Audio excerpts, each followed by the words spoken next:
আমার মাথায় খালি একটা জিনিসই ঘুরপাক খাচ্ছে, যে এমনটা করেছে তার আসলেই অনেক বড় বুকের পাঠা। কে? এই মাফিয়া গার্ল? না, এই মাফিয়া গার্লের সাথে আমি দেখা করব। তখনই কলেজ ফ্রেন্ড শামীম ফোন দিল। কিরে বেটা, তুই কই রে? তাড়াতাড়ি কলেজ যায়। কেন, কিছু হয়েছে নাকি রে? তুই কি রাফিদের বিষয়ে কিছু শুনিসনি? হ্যাঁ শুনেছি, আর আমি তো সেখানে দাঁড়িয়ে আছি। বাবারে, কি কলিজা মাফিয়া গালের! এমন নাম করা নেতাকে সে এইভাবে কেলিয়ে দিল। আমার তো ভাবতে অবাক লাগছে। আচ্ছা, তুই তাড়াতাড়ি কলেজ যাই। কলেজেও এসব নিয়ে তোলপাড় চলছে, কারণ রাফিদ কলেজ নেতা ছিল। আচ্ছা, আমি আসছি, তুই একটু দাঁড়া। ফোনটা রেখে দিয়ে কলেজের উদ্দেশ্যে রওনা হলাম। মাথায় এখনো মাফিয়া গার্লের বিষয়টা ঘুরপাক খাচ্ছে। মাফিয়া গার্লকে নিয়ে ভাবতে ভাবতে কলেজে চলে গেলাম। কলেজে পৌঁছাতেই দেখি শামীম কলেজের গেটে দাঁড়িয়ে আছে। যাক, তুই এসেছিস, কিন্তু আজ নাকি ক্লাস হবে না রাফিদের বিষয়টার জন্য। কি এক আতঙ্ক লাগিয়ে দিল মাফিয়া গার্ল! আল্লাহ!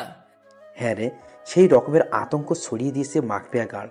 তবে একদিকে ভালোই হয়েছে, রাফিদের মতো জানোয়ারকে সেই সাইজ করেছে। অনেক উড়েছিল বেটা, এবার উড়াউড়ি বন্ধ হয়ে গেছে চিরতরে। এজন্যই বলে বেশি উড়া ভালো না। হ্যাঁ, রাফিদ অনেক পাওয়ার দেখাতো কলেজে, একদম শিক্ষা দিয়ে দিয়েছে মাফিয়া গার্ল। আচ্ছা, বাদ দে এখন ওসব কথা, চল নদীর পাড়ে গিয়ে আড্ডা দিব। ওকে চল। তারপর দুই বন্ধু মিলে চলে গেলাম নদীর পাড়ে। সেখানে গিয়ে দুই বন্ধু বসে বসে আড্ডা মারছি। হঠাৎই নজর পড়লো আমাদের অপোজিটে বসে থাকা একটা মেয়ের দিকে। সে ল্যাপটপ নিয়ে বসে বসে কি একটা যেন করছিল। মেয়েটাকে ঠিক মতন দেখা যাচ্ছে না, কারণ চুলের কারণে পুরো চেহারা ঢেকে আছে। তবে যতটুকু দেখা যাচ্ছে শরীরের অঙ্গ, ততটুকু দেখে বুঝে গেলাম যে মেয়েটার গায়ের রং হুড়পরিদের মতন। এই আকাশ, তুই ওদিক তাকিয়ে কি দেখছিস? আমি কত সময় ধরে বকবক করে চলেছি।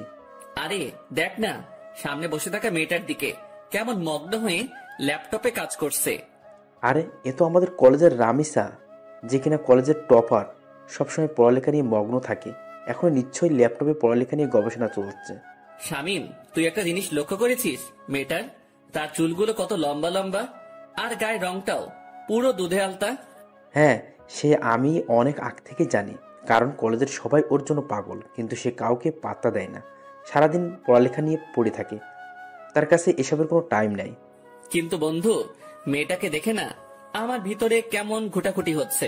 মনে হচ্ছে যেন মেয়েটা আমার ভবিষ্যৎ বউ হবে। সেই স্বপ্ন কোনোদিনই পূরণ হবে না তোর, কারণ আমাদের মতো ছাগলের কপালে এসব মেয়ে কখনোই জুটবে না। আরে জুটবে কি জুটবে না সেসব পরে দেখা যাবে, কিন্তু এখন চল না ওর সাথে একটু কথা বলে আসি। মনটা না কেমন যেন ছটফট করছে কথা বলার জন্য। আরে ভাই, তোর কি মনে হয় সে আমাদের সাথে কথা বলবে?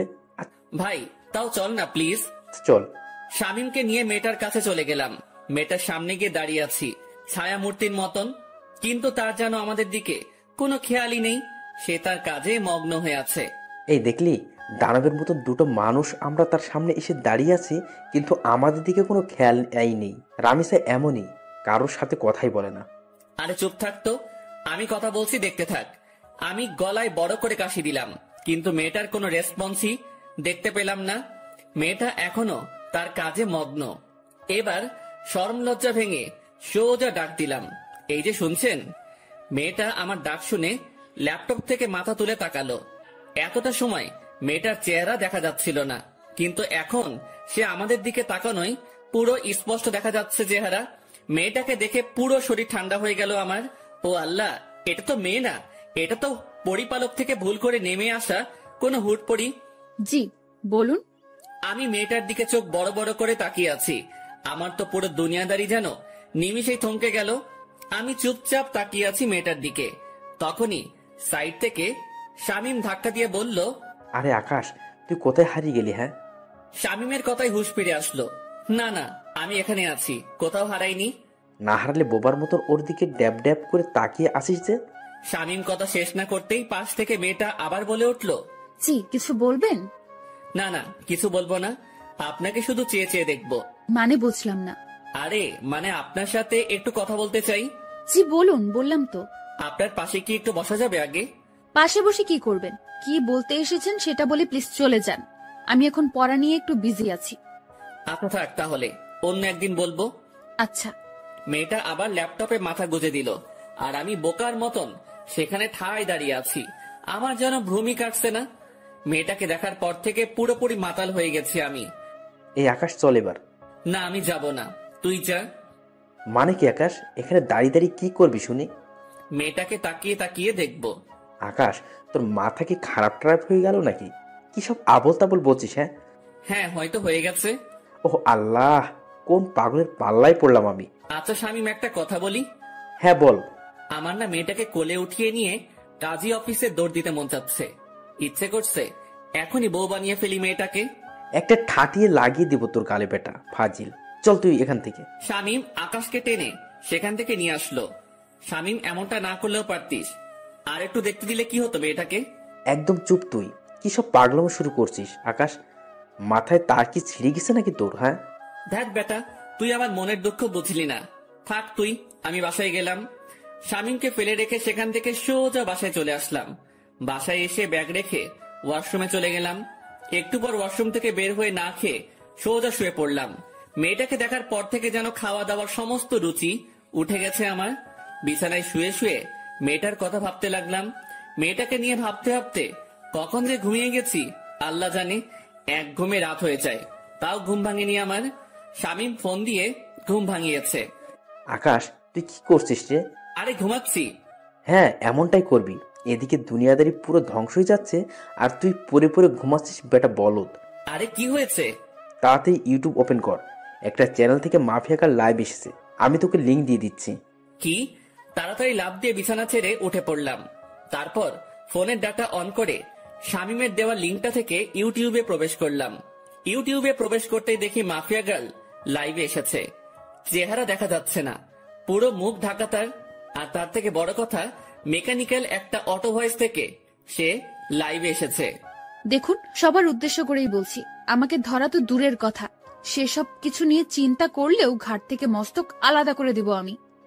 আর আজকে লাইভে আসার উদ্দেশ্য হলো নেতা রাফিদের ব্যাপারে কিছু জানানোর আছে আপনাদেরকে। রাফিদ এখনো জীবিত, কিন্তু আজ তার শেষ দিন। আগামীকাল শহরের যে কোনো এক স্থানে রাফিদের লাশ আমি ফেলে রেখে যাব। তার লাশ উদ্ধার করে নিয়ে যাওয়ার অনুরোধ রইল ডিবি পুলিশের কাছে। আর সর্বশেষে আমি আবারও বলছি, মাফিয়া গার্লের সন্ধান কেউ করতে যাবেন না, তাহলে কিন্তু রক্তের বন্যা বয়ে যাবে দেশে। তারপর ধুম করে লাইভ কেটে দিল। মাফিয়া গার্লের সাহস দেখে শুধু অবাক হচ্ছি। না, মাফিয়া গার্লকে যে করেই হোক আমি খুঁজে বের করব। মাফিয়া গার্লের এই লাইভ মিনিটের মধ্যে পুরো দেশে ভাইরাল হয়ে গেল। এক লাইভে যেন পুরো আতঙ্ক ছড়িয়ে গেল মানুষের মনে। সবার মুখে মুখে মাফিয়া গার্ল আর মাফিয়া গার্ল। কে এই মাফিয়া গার্ল? সবার একটাই প্রশ্ন। একটু পর চ্যানেল আর লাইভটা কেটে দিল মাফিয়া গার্ল। পুরো সবকিছু সে ভ্যানিশ করে দিয়েছে। পুরোপুরি উদাও হয়ে গেল সমস্ত কিছু। কিন্তু সবার মুখে মুখেই মাফিয়া গার্লের নাম ছড়িয়ে গেছে। ফেসবুক, টুইটার, যেখানেই যাই সেখানেই মাফিয়া গার্ল নিয়ে পোস্ট। বাপরে বাপ, এটা কি মেয়ে নাকি মানুষরূপী কোনো চিতাবাঘ? আল্লাহ ভালো জানে। এসব নিয়ে ভাবতে ভাবতে আরো কিছু সময় চলে গেল। না, এসব নিয়ে এখন আর ভাবা চলবে না, আগে গিয়ে কিছু খেয়ে নেই। বিছানা ছেড়ে উঠে পড়লাম। তারপর হাত মুখে পানির ছিটা দিয়ে এসে কিছু খেয়ে নিয়ে আবারও ঘুমিয়ে পড়লাম। সকালবেলা ঘুম ভাঙলো ফোনের আওয়াজে। কে যেন কিছু একটা মেইল করেছে। ঘুমের ঘোরে ফোনটা হাতে নিয়ে মেইলটা ওপেন করলাম। দেখলাম একটা ভয়েস মেইল। ভয়েসটা প্লে করলাম। প্লে করতেই আমার পুরো হুঁশ উড়ে গেল। আমি এক লাফ দিয়ে সোজা বিছানা ছেড়ে উঠে দাঁড়িয়ে গেলাম। মাফিয়া গার্লের সেই ভয়ঙ্কর আওয়াজে কেউ আমায় মেইল করেছে। বৎস, আমার অস্তিত্ব তালাশ করতে চেও না। আমার অস্তিত্ব তালাশ করতে গেলে নিজের অস্তিত্বই হারিয়ে ফেলবে। ভয়েসটা শুনে থতমত খেয়ে গেলাম। এটা কি করে সম্ভব? মাফিয়া গার্ল আমায় ভয়েস মেইল করেছে। শুধু তাই নয়, আমি মাফিয়া গার্লের তালাশ করছি সেটা সে জানলো কি করে? বাপরে বাপ, কি ডেঞ্জারাস মেয়ে রে বাবা! আমায় মেইল করে শাসায়। মাথায় তো কিছুই কাজ করছে না ভয়েসটা শোনার পর থেকে। কিন্তু আমি তো থেমে থাকবো না। আমি মাফিয়া গার্লের খোঁজ বের করে ছাড়বো। সে যত বড় মাফিয়াই হোক না কেন, আমি আকাশও কম না। চুপসে আছি বলে আমাকে ভয় পেতে হবে এমন কোনো কিছুই নয়। মাফিয়া গার্লও জানে না যে আমি কত বড় খেলোয়াড়। যেদিন আমি খেলতে নেমে যাব সেদিন এমন মাফিয়া গার্ল পথে পথে হোঁচট খেয়ে মরবে।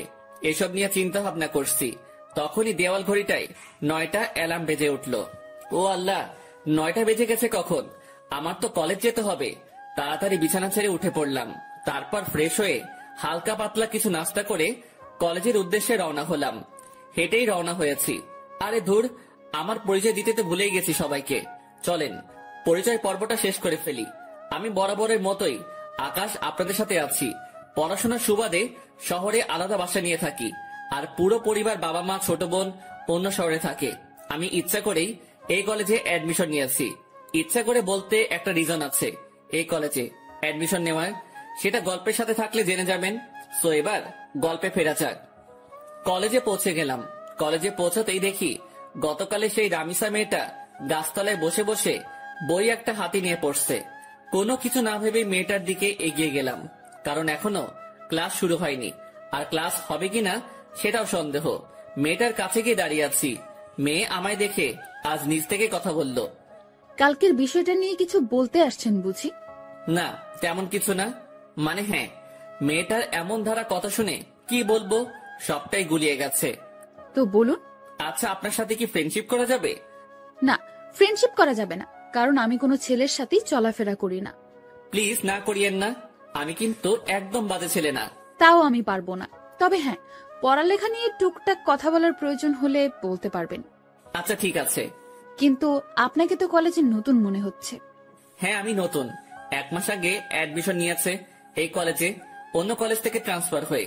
তবে রেগুলার হয়েছি 1 সপ্তাহ হবে। কোন ইয়ারে অ্যাডমিশন নিয়েছেন? 2nd ইয়ারে। আপনি? ও, আপনিও তাহলে আমার সেম ক্লাস। তার মানে আপনিও 2nd ইয়ারে পড়েন? হ্যাঁ। আচ্ছা, এখন আমি একটু বিজি পড়া নিয়ে, আপনার সাথে পরে কথা হবে, কেমন? আচ্ছা ঠিক আছে, সে না হয় পরে কথা বলবো।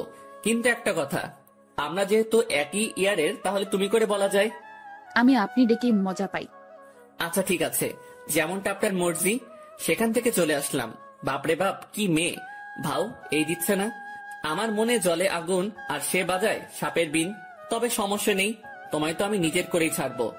তোমায় নিজের মনে ফিক্সড করে নিয়েছি, বিয়ে করলে তোমায় করব।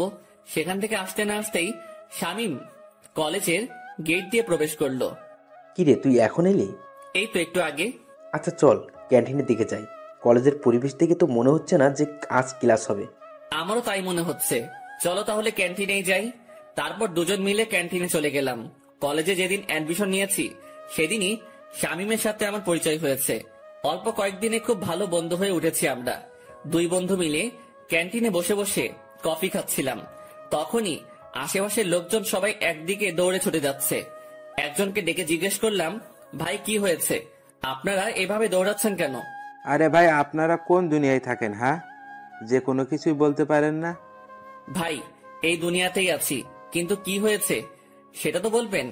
আরে মাফিয়া গাল রাফিদকে মেরে ওর লাশ চৌরাস্তার মোড়ে লটকে রেখে দিয়ে গেছে। লোকটার কথা শুনে মাথায় বড়সড় একটা বাজ পড়লো। মাফিয়া গার্ল সত্যি তাহলে রাফিদকে মেরে ফেলেছে? শামীম চল তো তাড়াতাড়ি। হ্যাঁ চল। শামীমকে নিয়ে তাড়াতাড়ি চৌরাস্তার মোড়ে চলে গেলাম। সেখানে গিয়ে দেখি কয়েক হাজার মানুষ একত্রে জমা হয়েছে, আর চৌরাস্তার মোড়ে একটা বড় গাছের উপরে রাফিদের লাশ ঝুলছে।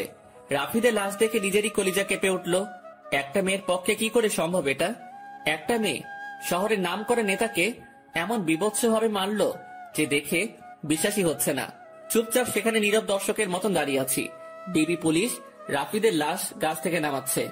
রাফিদের সারা শরীরে স্পট। মানুষজনকে ঠেলে ডিবি পুলিশের দিকে এগিয়ে গেলাম। ডিবি পুলিশ রাফিদের লাশ মাটিতে নামালো। তাকে মাটিতে নামিয়ে শরীরের তল্লাশি চালিয়ে দেখে রাফিদের পকেটে একটা চিঠি, যেটাতে লেখা আছে, আজ দুপুর 3টায় আমি কালকের ন্যায় লাইভে আসবো, সবাই তৈরি থাকেন ধামাকার জন্য।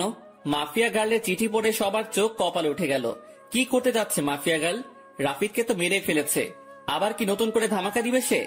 না, আজ লাইভ দেখতে হবে। এদিকে ডিবি পুলিশ সবার স্থান ত্যাগ করতে বলল। সবাই যে যার মতন চলে গেল। আমিও চলে আসলাম বাসায়। কলেজের দিকে আর গেলাম না। বাসায় এসে 3টা বাজার অপেক্ষা করছি। দুপুর 3টা বাজতে আর 2 মিনিট বাকি। তখনই মাফিয়া গার্লের সেই ইউটিউব লিংকে ক্লিক করলাম, আর চ্যানেলটা ওপেন হয়ে গেল। 3টা বেজে গেছে, আর সাথে সাথে চ্যানেলটা থেকে মাফিয়া গার্ল লাইভে চলে আসলো। সে গতকালের ন্যায় মেকানিক্যাল একটা টোন ব্যবহার করে লাইভে এসেছে। আমি জানি আপনারা সবাই আমার লাইভের জন্য অপেক্ষা করছেন, সো অপেক্ষার প্রহর কেটে গেছে, আমি চলে এসেছি। এবার হবে আসল ধামাকা। আপনারা সবাই রাফিদের লাশ তো পেয়ে গেছেন, এবার লিস্টে রয়েছে এসপি ওসমান। তার মরার পালা চলে এসেছে। এসপি ওসমান, মৃত্যুর জন্য তৈরি হয়ে নে। এবার তোকে আমার হাত থেকে কেউ রক্ষা করতে পারবে না। সমাজের আড়ালে লুকিয়ে থাকা সব কটা মুখোশধারীকে এইভাবে ভয়ানক মৃত্যুদণ্ড দিব আমি। কেউ তোদেরকে আমার হাত থেকে বাঁচাতে পারবে না। আর শুনে রাখেন সকলেই, আমি কোনো খারাপ কাজ করছি না, সমাজের নষ্টাগুলোকে বেছে বেছে সাজা দিচ্ছি। এসপি ওসমানের মৃত্যুর পর বাকি টার্গেটের নাম আমি বলে দেব। এসব কিছু আমি সমাজের ভালোর জন্যই করছি। তবে হ্যাঁ, আমার পার্সোনাল একটা মাকসাদ আছে, সেটা হলো আমি আগুনের সাথে দেখা করতে চাই। এসব করে সে যেন নিজেই আমার কাজকর্ম দেখে আমার সাথে দেখা করে। যতদিন না সে আমার সাথে দেখা করবে ততদিন আমি এইরূপ কাজ করেই যাব। মাফিয়া গার্লের মুখে আগুন নামটা শুনে ভিতরে ছ্যাত করে উঠল। আল্লাহ, এ তো দেখি উল্টো চক্র। যেখানে মাফিয়া গার্লকে আমি খুঁজছি সেখানে সে উল্টো আগুনের তালাশ করছে। না, মাফিয়া গার্লের খোঁজ বের করতেই হবে, যে করে হোক না কেন। আমি মাফিয়া গার্লকে খুঁজে বের করবই। তবে আগে মাফিয়া গার্লের পরিশেষটা শুনি, সে কি বলতে চাই। আগুন, আপনি যেখানেই আছেন না কেন, আপনি যদি আমার তালাশ না করেন তাহলে এসব কোনোদিনও বন্ধ করব না আমি। একটা কোডিং দিয়ে গেলাম আমার 2244। এই কোডিংটা আপনি ছাড়া কেউ বুঝবে না, সো নিজেই আমার খোঁজ বের করুন। মাফিয়া গার্লের কোডিং শুনে আরো মাথা খারাপ হয়ে গেল। মাফিয়া গার্ল চাইছেটা কি? কিছুই তো মাথায় কাজ করছে না। সে আগুনের সাথে দেখা করতে চায়, তার উপরে আবার সে নিজের লিড কোড ইউজ করছে। মাথা তো পুরো কাজ করা বন্ধ করে দিয়েছে। আর কিছুই যেন ভাবতে পারছি না, মাথা পুরো জ্যাম হয়ে গিয়েছে। মাফিয়া গার্ল লাইভ কেটে দিয়ে বের হয়ে গিয়েছে। এদিকে আমার মাথায় প্যাটার্ন পড়ে গেছে, মস্তিষ্ক পুরো নিস্তেজ হয়ে গেছে আমার। না, আর না, আগে নিজেকে একটু রিল্যাক্স করি, পরে না হয় মাফিয়া গার্লকে নিয়ে ভাবা যাবে।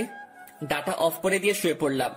এখন একটু ঘুমাবো, পরে না হয় ঘুম থেকে উঠে বিষয়টা নিয়ে ভাবা যাবে। যেমন ভাবা তেমন কাজ, সব চিন্তা একপাশে রেখে ঘুমিয়ে পড়লাম। বিকাল বেলায় ঘুম থেকে উঠে বাহিরে চলে গেলাম। মাথা কেমন যেন ভারী হয়ে আছে। তাড়াতাড়ি কাকুর দোকানে যেতে হবে আমার, না হয় মাথা ঠিক হবে না। ওনার দোকানে গিয়ে চা খেয়ে আগে মাথা ঠিক করতে হবে। কাকুর দোকানে গিয়ে চায়ের অর্ডার করলাম। মাথার জ্যাম মোটামুটি ছুটেছে মনে হচ্ছে। চা খেয়ে শরীরটা চাঙ্গা লাগছে একটু। হ্যাঁ, এবার শান্ত মাথায় ভাবি মাফিয়া গার্লের কথা। আচ্ছা, মাফিয়া গার্ল আমার খোঁজ কেন করছে? কি চাই সে আমার কাছে? আর কেনই বা সে এসব কর্মকাণ্ড করছে? দেশে তো প্রশাসন আছে দুর্নীতিবাজদেরকে শাস্তি দেওয়ার জন্য, তারপরেও কেন মাফিয়া গার্ল আইনের বিপক্ষে যাচ্ছে? হাজারটা প্রশ্ন নিজেকে নিজে ছুড়ে মারলাম। এবার আমার শান্ত মস্তিষ্ক ধীরে ধীরে সব কয়টা প্রশ্নের উত্তর খোলাসা করতে লাগলো। দেখো, দেশে যে অবস্থা তা কোনোদিন শুধরাবে না।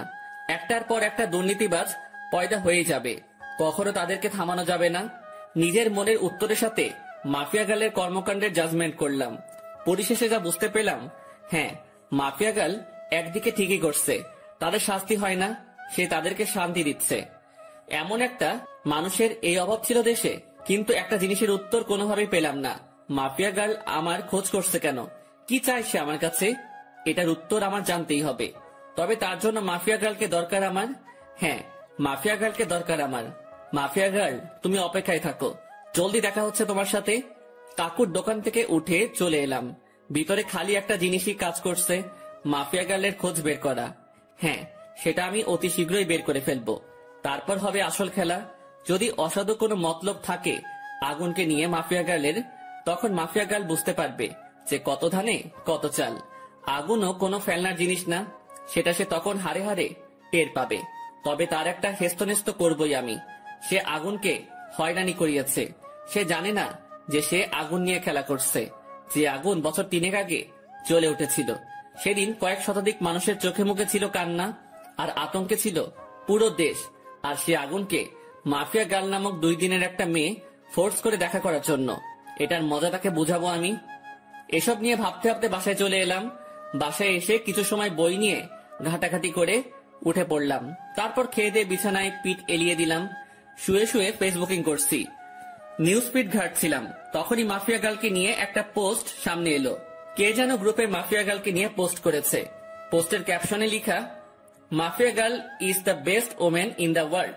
ইস, আমিও যদি মাফিয়া গার্লের মতন হতে পারতাম। পোস্টটা দেখে একটা রিয়াকশন মনে পড়লো, বাবা গো বাবা, টুরু লাভ। আরে বেটা, তোর যদি এতই মাফিয়া গার্লের মতন হওয়ার ইচ্ছা, তাহলে লিঙ্গ পরিবর্তন করে মাফিয়া গার্লের মতন কাজকর্ম শুরু করলেই পারিস। যত সব বিরক্তিকর পোস্ট, মাথা পুরো বিগড়ে যাচ্ছে মানুষের আহ্লাদ দেখে। কি যে পেয়েছে মানুষ মাফিয়া গার্লকে নিয়ে, আল্লাহ। যেখানে যাই সেখানেই মাফিয়া গার্ল আর মাফিয়া গার্ল, পুরো ডিসকাস্টিং। বাঙালি কিছু একটা পেলেই ভার্চুয়াল জগতে তোলপাড় শুরু করে দেয়, বিশেষ করে ফেসবুকে। বিরক্ত নিয়ে ফেসবুক থেকে বের হয়ে আসলাম, তারপর ঘুমিয়ে গেলাম।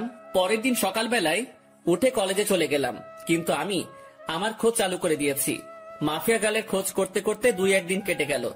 অনেক চেষ্টা চালিয়েছি মাফিয়া গার্লের খোঁজ বের করার, কিন্তু কোন রকমেই খোঁজ বের করতে পারলাম না। কিন্তু আমি হাল ছাড়বো না। তবে একটা কথা, আমি যদি পাওয়ার খাটাই তাহলে ঘন্টা খানিকের মধ্যে মাফিয়া গার্লের খোঁজ পেয়ে যাব আমি। কারণ আমার জন্য কোনো কিছুই অসম্ভব নয়। আমি সেই খতরনাক খেলাড়ি যে কিনা অনেক বড় বড় মাপের মানুষের হাল খারাপ করে দিয়েছি। আমি সেই আগুন। আমি একবার হাতের ইশারা করলেই মাফিয়া গার্লকে আমার সামনে নিয়ে চলে আসবে আমার ছেলে পেলে। কিন্তু আমি চাই না পাওয়ার খাটাতে, আমি চাই নিজের বলে ওকে বের করব। আর তাছাড়া পাওয়ার খাটাতে গেলে আমার অতীত সামনে চলে আসবে, কিন্তু আমি চাই না আমার অতীত সামনে আসুক। তাই চুপিসারে খোঁজ চালাতে থাকলাম। এভাবে আরো কয়েকটা দিন কেটে গেল। আমি মাফিয়া গার্লের খোঁজ চালু রাখলাম, এখনো তাকে বের করতে পারিনি। তবে হঠাৎ একদিন আরেকটা ভয়ঙ্কর ঘটনা সামনে এলো। মাফিয়া গার্ল সেই এসপি কে মেরে ফেলেছে। শুধু তাই নয়, রাফিদের থেকে বিভৎসভাবে মেরেছে তাকে। এসপি কে মেরে তার যৌনাঙ্গ কেটে মুখের সাথে সেলাই করে দিয়ে কারেন্টের খাম্বায় লটকে রেখেছে। সাথে গলার মধ্যে একটা নেম প্লেট ঝুলিয়ে দিয়েছে, যাতে লেখা আছে, আমি এসপি এনামুল, দুর্নীতির জন্য আজ আমার এমন ভয়াবহ মৃত্যু হয়েছে। এবার তো আরো আতঙ্ক ছড়িয়ে গেল। আগেরবার রাফিদ, এবার প্রশাসনিক কর্মকর্তা। এমন কর্মকাণ্ড করে মাফিয়া গার্ল এবার আরো ভাইরাল হয়ে গেল দেশে। এদিকে আমার মাথায় তো বাজ পড়েছে মতন অবস্থা। না, এবার আর চুপ থাকবো না। মাফিয়া গার্লকে এবার টেনে হেসড়ে বের করে আনবো আড়াল থেকে। আমি এসব নিয়ে ভাবছিলাম, তখনই শামীমের ফোন। কিরে, তুই কই রে? চৌরাস্তার মোড়। কেন? রামিসা তোর খোঁজ করছে, তাড়াতাড়ি কলেজে আয়। হঠাৎ রামিসা আমার খোঁজ করলো কেন? তা আমি জানবো কি করি? তুই কলেজে এসে ওর খোঁজ জেনে নে, সে কেন তোর খোঁজ করছে। ওকে, আমি আসছি। ফোনটা রেখে দিয়ে কলেজের উদ্দেশ্যে রওনা দিলাম। আজ 2 দিন কলেজে যাওয়া হচ্ছে না, কারণ শরীর একটু অসুস্থ। তার থেকে বড় কথা, মাফিয়া গার্লের খোঁজ করছি আমি। কিন্তু এখন শামীম ফোন দিয়ে যেতে বলল, তাড়াতাড়ি কলেজে চলে গেলাম। কিরে, রামিসা কই? ওই যে ওই দিকটাতে বসে আছে। আচ্ছা, আমি দেখে আসছি কেন ডেকেছে সে। শামীমকে রেখে রামিসার কাছে চলে গেলাম। এই যে, কেন খোঁজ করেছো আমায়? কেন, আপনি জানেন না? আমি জানবো কি করে যে তুমি আমার কেন খোঁজ করেছো? আমাকে একটা অ্যাসাইনমেন্ট দেখিয়ে দিতে বলেছিলেন যে, মনে নেই? সেটা আমি করে এনেছি বাসা থেকে। Oh my god, Ramisa, sorry sorry sorry. আমি আসলে সত্যিই ভুলে গিয়েছিলাম জিনিসটা। পাঠকটা হয়তো ভাবছেন যে তাকে আমি কখন অ্যাসাইনমেন্ট দেখিয়ে দিতে বলেছি, আর তার সাথে আমার কথা হলো কি করে। আসলে হলো যে সে আমায় যখন বলেছে পড়াশোনার বিষয় নিয়ে চাইলে বন্ধুত্ব করতে পারে সে, তারপর তার সাথে আমি সেই রূপ বন্ধুত্ব করি। কারণ কোনো কিছু হতে হলে তার সাথে আগে মিশতে হবে আমাকে। তাই আমি পড়াশোনার বাহানা দিয়ে তার সাথে মিশেছি। অনেক কষ্ট হয়েছে তার সাথে মিশতে। শুরুতে তো রাজি হয়নি, পরে পড়াশোনার বুঝিয়ে নেওয়ার বাহানা করে মিশেছি। এই যে কি হলো, চুপ হয়ে গেলেন যে? আরে না, তেমন কিছু না। আচ্ছা, নেন খাতাটা, এটার মধ্যে আমি করে দিয়েছি। অনেক অনেক ধন্যবাদ রামিসা। তারপর রামিসার হাত থেকে খাতাটা নিলাম, কিন্তু হঠাৎ চোখ গেল তার হাতের আঙুলের দিকে। আঙুলের পাশে একটা সামান্য করে কালো দাগ, যেই দাগটা আমার মোটামুটি পরিচিত। কার হাত যেন দেখেছি আমি এমন একটা কালো দাগ। দেবাঙ্গে প্রেসার দিলাম, তখনই মনে পড়লো মাফিয়া গার্ল যখন লাইভে এসেছিল তখন তার হাতেও এমন একটা কালো দাগ ছিল। যদিও তার চেহারা কালো কাপড়ে ঢাকা ছিল, কিন্তু আঙুলের পাশের কালো দাগটা স্পষ্ট দেখা গিয়েছিল। মাথা পুরো চক্কর দিয়ে উঠলো জিনিসটা ভাবতেই। তার মানে কি এই রামিসাই সেই মাফিয়া গার্ল? ভিতরে ভিতরে কৌতূহল কাজ করছে একটা। না, কৌতূহল আর পুষে রাখবো না। সোজা রামিসাকে জিজ্ঞেস করলাম, রামিসা, তোমার হাতে ওটা কিসের দাগ? রামিসা আকাশের কথা শুনে থতমত খেয়ে যায়। কিসের দাগ? হাতের আঙুলের পাশে একটা কালো দাগ দেখলাম। আমি সেটার কথা বলছি। আমার কথা শুনে রামিসা কেমন যেন ঘাবড়ে গেল। না না, ওটা কিছু না, এমনিতেই চোট লেগেছিল ছোট থাকতে আমার, তখন এই আঙ্গুলের পাশে কালো স্পটটা পড়েছে। ও, কিন্তু দাগটা না আমার বেশ পরিচিত। আরে কি বলছেন এসব? হ্যাঁ, আমার হাতের স্পট আপনার পরিচিত হবে কি করে? আপনার কি মাথা গেছে নাকি? হ্যাঁ, না, মাথা যায়নি। আচ্ছা থাক, বাদ দাও এখন এসব কথা। এখন ওঠা যাক, কারণ অ্যাসাইনমেন্ট করে দিয়েছো, সেটা বাসায় গিয়ে খাতায় উঠাতে হবে। আচ্ছা ঠিক আছে, আপনি যান, আমি আরো কিছু সময় এখানেই বসে পড়বো। আচ্ছা। তারপর সেখান থেকে চলে এলাম, কিন্তু মনের ভিতর কেমন যেন একটা খটকা লাগছে। মাফিয়া গার্লের হাতে যেমন কালো দাগ, ঠিক তেমন কালো দাগ রামিসার হাতে। এটা কি করে সম্ভব? আর তাছাড়া রামিসার সাথে কথা বলার সময় লক্ষ্য করেছি সে কেমন যেন ঘাবড়েছিল। সে যদি সত্যি মাফিয়া গার্ল না হয় তাহলে ঘাবড়েছিল কেন? দূর, মাথায় কিছুই কাজ করছে না। না, এসব নিয়ে আর ভাবতে পারছি না। এবার আড়াল থেকেই মাফিয়া গার্লের তালাশ করব। এসব নিয়ে ভাবতে ভাবতে হাঁটছিলাম, তখনই শামীম ডাক দিল। সে আমার জন্য গেটের সামনে দাঁড়িয়ে অপেক্ষা করছিল। কি রে, কেন ডেকেছে রামিসা তোকে? আরে, অ্যাসাইনমেন্ট করার কাজে সাহায্য চেয়েছিলাম, সে সেটা বাসা থেকে করে এনেছে আমার জন্য, সেটাই দিতে ডেকেছিল। ও ভালো, কিন্তু আকাশ, আমার না একটা জিনিস খটকা লাগে। মেয়েটা কেমন যেন অদ্ভুত, কেমন সারাদিন পড়ালেখা নিয়ে ডুবে থাকে, কারোর সাথে তেমন মেশে না, সবসময় একা একা থাকে। কিন্তু এটার রিজন কি? এটার পিছনে হয়তো বড় কোনো রহস্য লুকিয়ে আছে। কারণ দেখ, যারা সবসময় চুপচাপ থাকে তারাই কিন্তু পরবর্তীতে গিয়ে ক্রিমিনাল বের হয়। হ্যাঁ, আমারও খটকা লাগে জিনিসটা নিয়ে, তবে আমরা পজিটিভ ভাবে নিলেই পারি। হয়তোবা সে জীবনে অনেক বড় ধাক্কা খেয়েছে, তাই এমন নিশ্চুপ হয়ে গেছে। হ্যাঁ, হতেই পারে। আচ্ছা ছাড় এখন এসব কথা, চল বাসার দিকে রওনা দিই। ওকে চল। শামীমের সাথে কথা বলে বাসায় চলে গেলাম। সে তার বাসায় গিয়েছে, আর আমি আমার বাসায়। বাসায় এসে ফ্রেশ হয়ে খেয়ে নিলাম। হোটেলের বয়সে খাবার রেখে দিয়ে চলে গেছে। খেয়ে দিয়ে বিছানায় গা এলিয়ে দিলাম। ফোনটা হাতে নিয়ে ডাটা অন করলাম, ফেসবুকিং করব একটু। কিন্তু অবাক কাণ্ডটা তখনই ঘটলো যখন আমি ফেসবুক অ্যাপসটাতে প্রবেশ করলাম। আমার ফেসবুক অ্যাকাউন্ট অন্য কেউ কন্ট্রোলে নিয়ে নিয়েছে, তবে আমি ফেসবুকে প্রবেশ করলাম ইজিলি ভাবে। আমার অ্যাকাউন্ট অন্য কারো কন্ট্রোলে, সেটা শিওর হলাম মেসেঞ্জার দেখে। আমার নিজের ইনবক্সে অটোমেটিক মেসেজ আসছে। কি রে, অনেক উড়াউড়ি করছিস মনে হয়। মানে বুঝলাম না, আপনি কে আর আমার আইডি কেন হ্যাক করেছেন? আমি কে সেটা আমার কথা শুনেই বুঝে যাবি। আর আইডি হ্যাক করেছি তোর 12টা বাজাতে। মানে আমি আপনার কি ক্ষতি করেছি যে আপনি আমার 12টা বাজাতে আমার আইডি হ্যাক করেছেন? তুই আমার পিছু কেন লেগেছিস? কি মনে করিস তুই নিজেকে? হ্যাঁ, লুকিয়ে খুঁজে বের করে ফেলবি? এত সহজ সবকিছু? কথা শুনে বুঝতে বাকি নাই যে মাফিয়া গার্ল আমার অ্যাকাউন্ট হ্যাক করে নিজের আয়ত্তে নিয়ে নিয়েছে। তাড়াতাড়ি সেটিংসে চলে গেলাম। সেখানে গিয়ে ইনফরমেশন চেক করে দেখি আমার সমস্ত কিছু মাফিয়া গার্ল পরিবর্তন করে ফেলেছে। নাম্বার, জিমেল সবকিছু পরিবর্তন করে নিজের মেইল বসিয়ে দিয়েছে। আরে, সেটিং এ গিয়ে কোনো লাভ নাই, সবকিছু আমার আয়ত্তে। তোর অ্যাকাউন্ট পুরোপুরি ভাবে হ্যাক করে নিয়েছি আমি। তাহলে আমি আইডিতে প্রবেশ করলাম কি করে?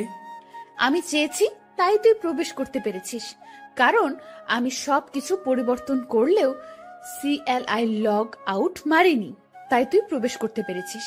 মারেননি কেন? কারণ আমি চেয়েছিলাম তোর সাথে কথা বলবো, তাই তোর আইডি আয়ত্তে নিয়ে তোর নিজের ইনবক্সেই তোর সাথে কথা বলছি। এত ওরা ভালো না, মাথায় রাখবেন, যেই পাখির ডানা বেশি বড় হয়ে যায় সেই পাখির উঠতে সমস্যা হয়। উঠছিস তো তুই নিজে, তুই আমার খোঁজ করতে উঠে পড়ে কেন লেগেছিস? কি মরার শখ গজিয়েছে? অসাধারণ জোকস, হাসি আসলো আপনার কথা শুনে। হাসি বের করে দিব, টেনশন নিস না। মরার জন্য এত উতাল পাতাল হচ্ছিস তো, সেই শখ আমি পূরণ করে দিব। সবে মাত্র অ্যাকাউন্ট হ্যাক করেছি, আর একটু ধৈর্য ধর, তারপর তুই নিজেই হ্যাক হয়ে যাবি। এই জোকসটা আরো সেরা ছিল, তবে আমার একটু হাসি আসেনি এবার, কারণ এমন আবাল সাবাল আমি গুনি না। আর আপনি যত বড় মাফিয়া হন না কেন, সেসব আমার দেখার বিষয় না। সো আমার ভয় দেখাতে আসিয়েন না। আপনার মতন অনেক বড় বড় খিলাড়ি দেখেছি আমি। সো ফাও ফাও পাগলামো না করে নিজের মতন থাকেন, না হয় নিজের বিপদ নিজেই ডেকে আনবেন। তুই মনে হয় আমার সম্পর্কে ভালো করে না জেনে কথা বলছিস। আপনার সম্পর্কে না জেনে কথা বলছি না, বরং আপনি আমার সম্পর্কে না জেনে কথা বলছেন। শুনেন, কারোর সাথে পাঙ্গা নেওয়ার আগে দেখে শুনে নিবেন, না হয় পরে দেখা যাবে বিপরীত পক্ষ বাপ লেভেলের মানুষ। সব বুঝে শুনে পাঙ্গা নেন। বাপ না চিনে পাঙ্গা নিতে আসবেন তো সোজা বাসমারা খাবেন। হারামির বাচ্চা, তুই সত্যিই মরবি। মাফিয়া গার্লের সাথে বেয়াদবি করার ফল তুই পাবি। তোর প্রথম সাজা স্বরূপ আইডিটা চিরতরে পাবি না। বাকি তোকে পরে আমি সাইজ করব। এতটা সময় ভালো করে কথা বলেছি, কিন্তু এখন আর না। তুইও শুনে রাখ, বাপ না চিনে আবলামি করার কারণে কিক দিয়ে সোজা দুনিয়া ছাড়া করবো তোকে। আর কি বলি তুই, আমার ফেসবুক অ্যাকাউন্ট আমি আর পাবো না? তাহলে চ্যালেঞ্জ দিয়ে বললাম, 10 মিনিটে তোর থেকে ফেসবুক অ্যাকাউন্ট আমি আমার কন্ট্রোলে নিব। দেখি পারলে আমায় আটকে দেখা। রেগে মেগে মোবাইলটা ছুঁড়ে মারলাম। তারপর বিছানা ছেড়ে উঠে গিয়ে টেবিলের উপরে থাকা ল্যাপটপটা ওপেন করে অটো কোডিং দিয়ে ফেসবুকটা ফিরিয়ে আনলাম। এটা করতে পুরোপুরি 10 মিনিটও লাগেনি। আবার মাফিয়া গার্ল আমার সাথে টক্কর দিতে আসে। তারপর ফেসবুকটাকে সিকিউরিটি করে বের হয়ে আসলাম। কোনোদিন যদি মাফিয়া গার্লকে সামনে পাই, গাল দুটো লাল করে দিব সোজা। অ্যাকাউন্ট সিকিউরিটি করে আবারও শুয়ে পড়লাম। এবারে শোয়াতে কখন যে ঘুমিয়ে গেছি তা বলতে পারবো না। বিকালবেলায় শামীম ফোন দিয়ে ঘুম ভাঙায়। আকাশ, চল আজ কোথাও গিয়ে ঘুরে আসি। বেটা ঘুম থেকে তুলে বলেছিস ঘুরতে যেতে? কত আরামের ঘুমটাই না গিয়েছিলাম। এই রাখ তোর ঘুম, 10 মিনিটের মধ্যে তামান্না আবাসিকের সামনে আসবি। শালা গরু, ঘুমটাই মাটি করে দিয়েছিস পুরো। ওকে দাঁড়া, আসছি। তারপর ফোন রেখে দিয়ে গায়ে শার্ট লাগিয়ে নিলাম। তারপর জায়গা মতন চলে গেলাম। তো বন্ধুরা, এতক্ষণ ধরে গল্পটি শুনেছো। গল্পটি তোমাদের কাছে কেমন লাগছে? যদি গল্পটি ভালো লেগে থাকে এবং এ ধরনের গল্প আরও শুনতে পছন্দ করো, তাহলে এক্ষুনি নিচে থাকা সাবস্ক্রাইব বাটনটি টিপে আমাদের পরিবারের একজন সদস্য হয়ে যাও এবং গল্পটি কন্টিনিউ করো। আর হ্যাঁ, একটি সুন্দর কমেন্ট করতে কিন্তু ভুলবে না। সেখানে গিয়ে দেখি শামীম আগে থেকে হাজির। বাহ, মহারাজ এসেছেন। তোর বেটা, শান্তির ঘুমটা শেষ করলি আমার।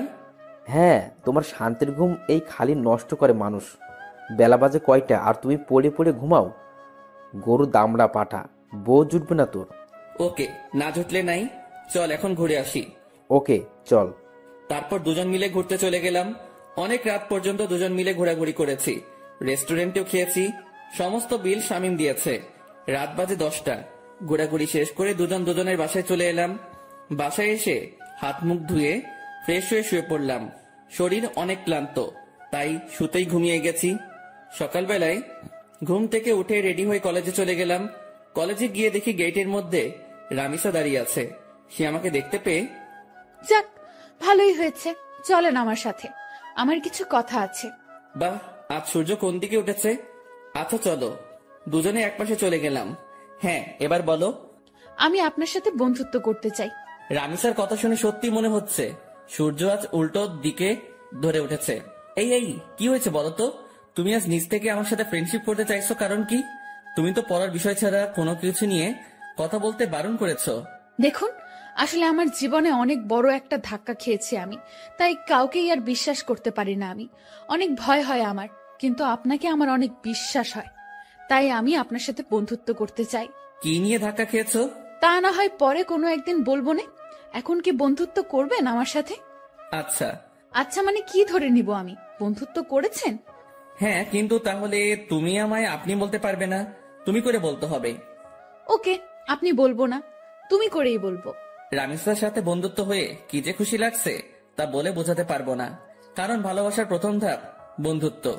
রামিসার সাথে আমার সেটাই হয়েছে। এর মাঝে কয়েকটা দিন কেটে গেছে। ধীরে ধীরে দুজনের বন্ধুত্ব আরো গভীর হয়ে গেল। দুজন দুজনের অনেকটা ক্লোজ চলে এসেছি। সে আমার সাথে বন্ধুর মতোই আচরণ করে, কিন্তু আমার আচরণে তাকে যে আমি ভালোবাসি সেটা তাকে বোঝানোর ট্রাই করি। তবে সবকিছুর ভিড়ে মাফিয়া গার্ল আমার মন থেকে সরেনি। তাকে এখনো খোঁজ করে বেড়াচ্ছি আমি, কিন্তু কোনো খোঁজই পাইনি তার। তবে রামিসাকে আমার কিছুটা সন্দেহ হয়, কারণ তার হাতের কালো দাগটা মাফিয়া গার্লের সাথে মিলে। কিন্তু তাকে কখনো আমি কিছু জিজ্ঞেস করিনি, কারণ সে যদি না হয় পরে আরেক বিপাকে পড়তে হবে আমাকে। তবে যেদিন সত্যি মাফিয়া গার্লের খোঁজ পাবো সেদিন তাকে ধরবো। সেটা যদি রামিসাও হয় তাহলেও তাকে ধরবো। এভাবেই দিন কাটতে থাকে। একদিন সকালবেলা ঘুম থেকে উঠে কলেজে যাওয়ার জন্য ফ্রেশ হচ্ছি। ব্রাশ হাতে নিয়ে ওয়াশরুমে দাঁড়িয়ে দাঁড়িয়ে দাঁত ব্রাশ করছিলাম। হঠাৎই ওয়াশরুমের আয়নায় কিছু একটা চোখে পড়লো। ভালো করে লক্ষ্য করে দেখলাম আমার পিছন বরাবর মাস্ক পরে কেউ একজন দাঁড়িয়ে আছে। মাস্ক আর চেহারার আকৃতি দেখে বুঝতে বাকি রইল না আমার যে আমার পিছনে মাফিয়া গার্ল দাঁড়িয়ে আছে। আজ মাফিয়া গার্লের শেষ দিন, কেমন ঘটিয়ে দিব আজ মাফিয়া গার্লের। সাথে সাথে ঘাড় ঘুরিয়ে পিছনে তাকালাম, কিন্তু অবাক করা বিষয়, পিছনে কাউকে দেখতে পেলাম না। মিনিটের মধ্যে মাফিয়া গার্ল যেন কোথায় হাওয়া হয়ে গেল। কিরে, গেল কোথায় সে? সারা ওয়াশরুম চোখ বুলিয়ে দেখতে লাগলাম, কিন্তু কোথাও মাফিয়া গার্লকে দেখতে পেলাম না। মিনিটের মধ্যে কোথাও উধাও হয়ে গেলাম মাফিয়া গার্ল। মাথায় তো কিছু খেলছে না। চার দেওয়ালের মাঝ থেকে হাওয়া কি করে হয়ে গেল সে? মাফিয়া গার্ল কি সত্যি এখানে এসেছিল, না আমি চোখে ধাঁধা খেয়েছি? নিজেকে চিমটি কেটে দেখলাম, না সত্যি তো এখানে কেউ নাই। তার মানে আমি ধাঁধা খেয়েছি। উফ আল্লাহ, এই মাফিয়া গার্লকে যে আমি কি করব তা আমি নিজেও জানি না। খালি সময়ের অপেক্ষায় আছি, সময়টা হোক একবার। তারপর তাড়াতাড়ি ফ্রেশ হয়ে বের হয়ে এলাম ওয়াশরুম থেকে। তারপর নাস্তা করে কলেজের উদ্দেশ্যে রওনা হলাম। কলেজে পৌঁছে রামিসার সাথে ক্লাসে চলে গেলাম। শামীম আজ কেন জানি কলেজে আসেনি। আমি আর রামিসা ক্লাস শেষ করে আড্ডা দিতে বসলাম একটা নির্জন জায়গায়। আচ্ছা আকাশ, তোমার একটা কথা বলি আমি। হ্যাঁ বলো। আচ্ছা, কোনোদিন যদি আমার সম্পর্কে এমন কোনো কিছু শোনো তুমি, যেটা তুমি কোনোদিন আমার থেকে এক্সপেক্ট করনি। মানে কি বুঝলাম না। আরে তেমন কিছু না, এমনিই বলো যে তখন তোমার রিয়েকশন কেমন হবে। অবাক করা কোনো কিছু শুনলে তো অবাকই হব, কিন্তু কি শুনবো সেটা তো বলো। আরে বললাম তো তেমন কিছু না, এমনি মনে হলো কথাটা মনের মধ্যে, তাই জিজ্ঞেস করলাম। রামিসা তোমার একটা কথা বলি, প্লিজ আমার থেকে কখনো কোনো কথা লুকিও না তুমি। কারণ তুমি জানো না যে তোমার জন্য আমার মনে কতটুকু জায়গা রয়েছে। না, লুকাবো না কোনো কথা। আচ্ছা রামিসা, আরেকটা কথা, আমি চাই তুমি আমার সাথে সারা জীবন থাকো। সারা জীবন কি করে থাকবো? আজ না হয় একই সাথে পড়ে দেখে এতটা মিল মহব্বত, কিন্তু একদিন না একদিন তো ছেড়ে যেতেই হবে। রামিসার কথা শুনে কলিজাটা মোচড় মেরে উঠল। আমি যেন কথাটা শোনার জন্য প্রস্তুত ছিলাম না। না, যত যাই হোক, রামিসা আমায় ছেড়ে যেতে পারে না। আমি আমার জীবনের বিনিময় হলেও তাকে আটকে রাখবো আমার কাছে। খপ করে রামিসার হাত চেপে ধরলাম। আই আকাশ, কি করছো কি? রামিসা না, তুমি আমায় ছেড়ে কখনো কোথাও যাবে না। আমি তোমায় কোথাও যেতে দিব না। যেদিন তোমায় প্রথম দেখি সেদিনই ভালোবেসে ফেলি তোমায়। প্লিজ তুমি আমায় ছেড়ে কোথাও যাবে না। আই আকাশ, তোমার কি মাথা টাথা খারাপ হয়ে গেল নাকি? কি সব আবল তাবল বকতেছো? না, আমার মাথা খারাপ হয়নি। Ramisa, I love you. আমি তোমায় সত্যি অনেক বেশি ভালোবাসি। আকাশ, তোমার সত্যিই মাথা খারাপ হয়ে গেছে। তুমি আমার ব্যাপারে কোনো কিছুই জানো না, তা না জেনেও পাগলামি করছো। যখন সবটা জানবে তখন তুমি আমার চেহারাও দেখতে চাইবে না। না, আমি এত কিছু শুনতে চাই না। আমি ব্যাস তোমাকে চাই, আর কিছু দেখার সময় নেই আমার। আকাশ, আমায় তুমি ক্ষমা করো। আমি তোমাকে ভালোবাসতে পারবো না। তবে হ্যাঁ, তোমার ব্যাপার নিয়ে ভেবে দেখব। যদি মন থেকে কোনো সাড়া পাই তাহলে হ্যাঁ করব তোমাকে। কিন্তু আমার মনে হয় না যে আমার মন হ্যাঁ করবে, কারণ আমার জীবনের অনেক বড় একটা মাকসাদ আছে। আমার ফোকাস শুধু সেটা নিয়ে। এর মধ্যে নতুন করে প্রেম ভালোবাসা জন্ম নেবে না কখনো। রামিসা কি সব মাকসাদের কথা বলছে, কিন্তু আমার তো তাকে চাই, শুধুই তাকে চাই। না, আমি রামিসাকে নিজের করেই ছাড়বো, সেটা যে কোনো কিছুর বিনিময়ে হোক। দরকার হয় আমার পুরনো রূপ ধারণ করব, তাও আমি রামিসাকে নিজের করে ছাড়বো। রামিসা, তোমার যত সময় লাগে তুমি নাও, তাও প্লিজ আমার তোমাকেই চাই। আকাশ, আমি বললাম তো আমি ভেবে দেখব। প্লিজ এমন পাগলামো করো না। আচ্ছা ঠিক আছে। হ্যাঁ চলো, এবার উঠা যাক, অনেকটা সময় হয়েছে, বাসায় যাওয়া দরকার। হ্যাঁ চলো। তারপর রামিসাকে বিদায় দিয়ে বাসায় চলে আসলাম। বাসায় এসে ফ্রেশ হয়ে খেয়ে দিয়ে নিত্যদিনের রুটিন ফ্লো করলাম। শুয়ে শুয়ে কিছুটা সময় ফেসবুকিং করব, তারপর ঘুমিয়ে পড়ব। আজকেও একটা অবাক করা কাণ্ড ঘটলো ফেসবুকে ঢোকার সাথে সাথে। আজকে মাফিয়া গার্ল আমার ফেসবুক অ্যাকাউন্ট হ্যাক করার চেষ্টা করেছে, কিন্তু করতে পারিনি, কারণ আমি টাইট সিকিউরিটি করে রেখেছি। কারোর বাপের সাধ্য নাই যে আমার অ্যাকাউন্ট হ্যাক করবে এখন। তৎক্ষণাৎ একটা মেইল আসলো মাফিয়া গার্ল নামক একটা ব্ল্যাঙ্ক জিমেইল থেকে। নিজেকে অনেক বড় কিছু ভাবিস তুই, আমিও দেখব তুই কতদিন নিজেকে গুটিয়ে রাখতে পারিস। মেইলটা দেখে চরম লেভেলের মেজাজ খারাপ হয়ে গেল। ইচ্ছে করছে মাফিয়া গার্লকে ধরে এনে কানের নিচে কয়েকটা লাগিয়ে দেই, কিন্তু তাকে পাবো কোথায়? তার কোনো ইনফরমেশনই তো আমার কাছে নেই। এদিকে রাগের মাত্রা আরো দ্বিগুণ হয়ে গেল। দাঁড়া, আজ তোর 12টা বাজাচ্ছি, এমন গালি দিব তোকে তুই নিজে এসেই আমার কাছে ধরা দিবি। মাফিয়া গার্লের সেই জিমেলটাতে ক্লিক করলাম। জিমেলটাতে ক্লিক করতে সেটা উদাও হয়ে গেল, এরর দেখাচ্ছে। জিমেলটাতে ক্লিক করার পর আমার বুঝতে বাকি নেই যে সে আমায় ব্ল্যাঙ্ক জিমেল থেকে মেইল করেছে, যেটা মিনিট কয়েকের মধ্যে এরর হয়ে যায়। এটা দেখে আরো রাগ উঠে গেল। এবার আর নিজেকে কন্ট্রোল করে রাখতে পারলাম না, সাথে সাথে নিলয়কে ফোন দিলাম। হ্যাঁ ভাই বলেন। কাল সকালের আগে মাফিয়া গার্লের ডিটেলস এনে দিবি আমায়। ভাই এই কাজটা আমার দ্বারা হবে কিনা জানি না, তবে আমি আমার সবটা দিয়ে ট্রাই করব। আমি পারিসনি এই শব্দটি শুনতে চাই না, আমার মাফিয়া গার্লের ডিটেলস চাই, ওর রক্ত চুষবো আমি। তারপর ফোনটা রেখে দিলাম। মাফিয়া গার্ল এবার পালিয়ে যাবি কোথায় সেটা আমিও দেখব। তারপর সারা শরীর ভরা রাগ নিয়ে ঘুমিয়ে পড়লাম। বিকেল বেলায় ঘুম থেকে উঠে ফ্রেশ হয়ে কাকুর দোকানে চলে এলাম। কাকুর দোকানে বসে চা খাচ্ছি, তখনই পাশের কয়েকজন মানুষ বসে আলোচনা করছিল। আজ মাফিয়া গার্ল নাকি আবার লাইভে এসেছিল। লাইভে এসে শহরের নামকরা পলিটিশিয়ান ওবায়দুলকে নেক্সট টার্গেট বলে ঘোষণা করেছে। শুধু তাই নয়, আজও নাকি সে আগুনকে একটা মেসেজ দিয়েছে। আগুন যদি অতি শীঘ্রই তার সাথে যোগাযোগ না করে, তাহলে সে শহরের সব কয়টা দুর্নীতিবাজকে একে একে মেরে ফেলবে। লোকগুলোর মুখে এসব শুনে মাথায় তো পুরো বাজ পড়েছে মতো অবস্থা। মাফিয়া গার্ল লাইভে এসে এত কিছু বলে গেল, অথচ আমি ঘুমিয়ে পুরো দুনিয়াদারি লাঠে উঠিয়ে দিয়েছি। না, এবার তো কোনো হ্যাস্ত করতে হবে, কারণ আমার জানা মতে ওবায়দুল তো কোনো খারাপ পলিটিশিয়ান না। তাকে কেন টার্গেট বানিয়েছে সে? আগে যাদের মেরেছে তারা না হয় খারাপ ছিল, কিন্তু ওবায়দুল তো তাদের মতন না। এসব নিয়ে ভাবছিলাম, তখনই একটা পরিচিত নাম্বার থেকে ফোন এলো। বাবা কেমন আছিস? হ্যাঁ মা ভালো, তুমি কেমন আছো? তোকে ছাড়া কি করে ভালো থাকি বল? সেই কবে বাড়ি ছেড়েছিস? আজ কতদিন হলো তোকে দেখি না। মা, তোমার ছেলে মানুষ হওয়ার জন্য খারাপ, মা হলো ছেড়েছে, তাতে কষ্ট পাওয়ার কি আছে? তোমাদের তো আরো খুশি থাকার কথা। সে যাই হোক না কেন, কিন্তু কোনো মা তার সন্তানকে এতদিন না দেখে ভালো থাকতে পারে?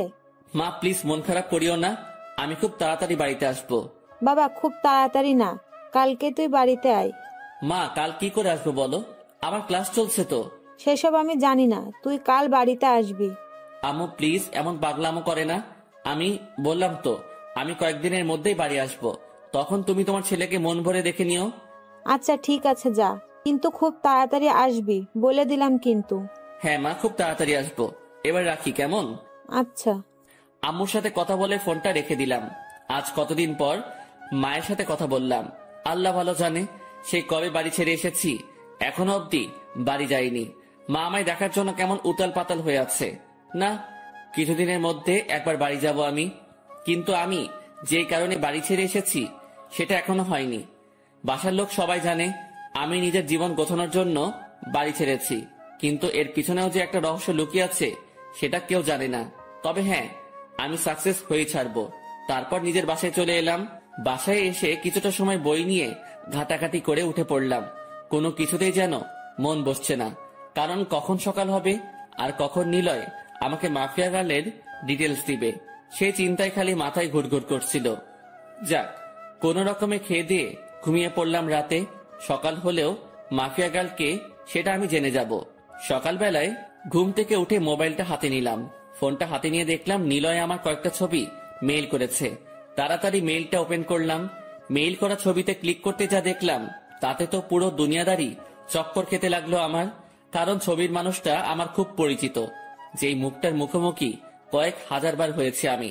আমি নিজের চোখকে বিশ্বাস করাতে পারছি না যে এই মেয়েই সেই মাফিয়া গার্ল যাকে আমি চোখের সামনে কয়েক হাজার বার দেখেছি, যার সাথে আমার চরম লেভেলের উঠা বসা। সাথে সাথে নিলয়কে ফোন লাগালাম। নিলয়, তুই শিওর তো যে এই মেয়ে মাফিয়া গার্ল? ভাই আজ পর্যন্ত আমার দেওয়া কোনো তথ্য কোনোদিন ভুল হয়েছে? না, হয়নি। কিন্তু এটা কি করে সম্ভব নিলয়? ঈশিতা কি করে এমনটা করতে পারে? ঈশিতা তো আমার কলেজ ফ্রেন্ড ছিল, যার সাথে দীর্ঘ কয়েক বছর কাটিয়েছি আমি। কলেজ লাইফ পুরোটাই তার সাথে কেটেছে আমার, কিন্তু সে পরবর্তীতে এমন ভয়ঙ্কর রূপ নিল কেন? আমার তো নিজের চোখকে বিশ্বাস করাতে অবাক লাগছে। না, হয়তো কোনো ভুল হচ্ছে নিলয় তোর। ভাই আমি 100% সিওরিটি দিয়ে বলতে পারবো এই মেয়ে মাফিয়া গার্ল, আর আমি পুরোপুরি শিওর হয়েই আপনাকে বলছি। ঈশিতা এমন করতে পারে শুনে মাথাটা পুরো গোলকধাঁধার মতন ঘুরপাক খাচ্ছে।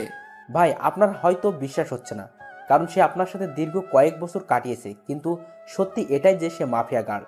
ঠিক আছে, ঈশিতাই যদি মাফিয়া গার্ল হয় তাহলে তার 12টা বাজাচ্ছি আমি। ওর আরো কিছু তথ্য বল, কারণ তার সাথে আমার বছর 2 আগেই সমস্ত যোগাযোগ বিচ্ছিন্ন হয়ে গেছে, কারণ তারা বাসা পরিবর্তন করে অন্য কোথায় শিফট হয়ে গিয়েছে। এরপর আর কখনো যোগাযোগ হয়নি? ভাই এরপর আর কোনো তথ্যই আমি পাইনি, কারণ এই মেয়ে সব জায়গা থেকে তার ইনফরমেশন হটিয়ে নিয়েছে। তার থেকেও ভয়ঙ্কর একটা কাণ্ড করেছে সে। কি করেছে? ভাই এই মেয়ে প্লাস্টিক সার্জারি করে তার আগের চেহারা পরিবর্তন করে ফেলেছে। এই মেয়েকে এখন খুঁজে বের করা ইম্পসিবল আমার মতে। তবে আপনার দ্বারা হয়তো সেটা কষ্টের হবে না, কিন্তু ভাই মেয়ের মাথা ভয়ঙ্কর চাকর মতন চলাচল করে।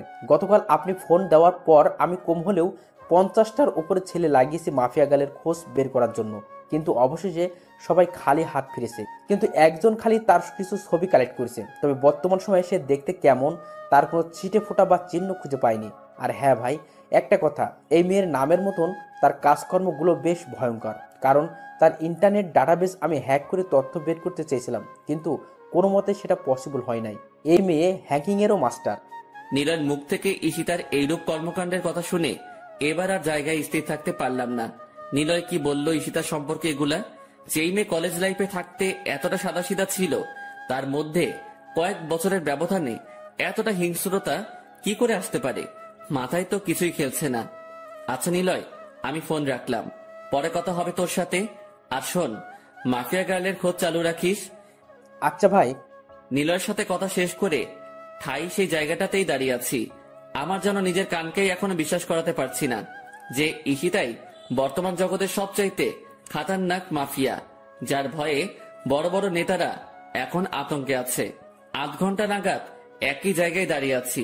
ঝাটকাটা মারাত্মক লেভেলের ছিল, তাই হয়তো এখনো ঘোর কেটে উঠতে পারিনি। অনেকটা সময় পর সেন্স ফিরে এলো। না, আমার এখন উতলা হলে চলবে না, আমাকে ঠান্ডা মাথায় কাজ নিতে হবে।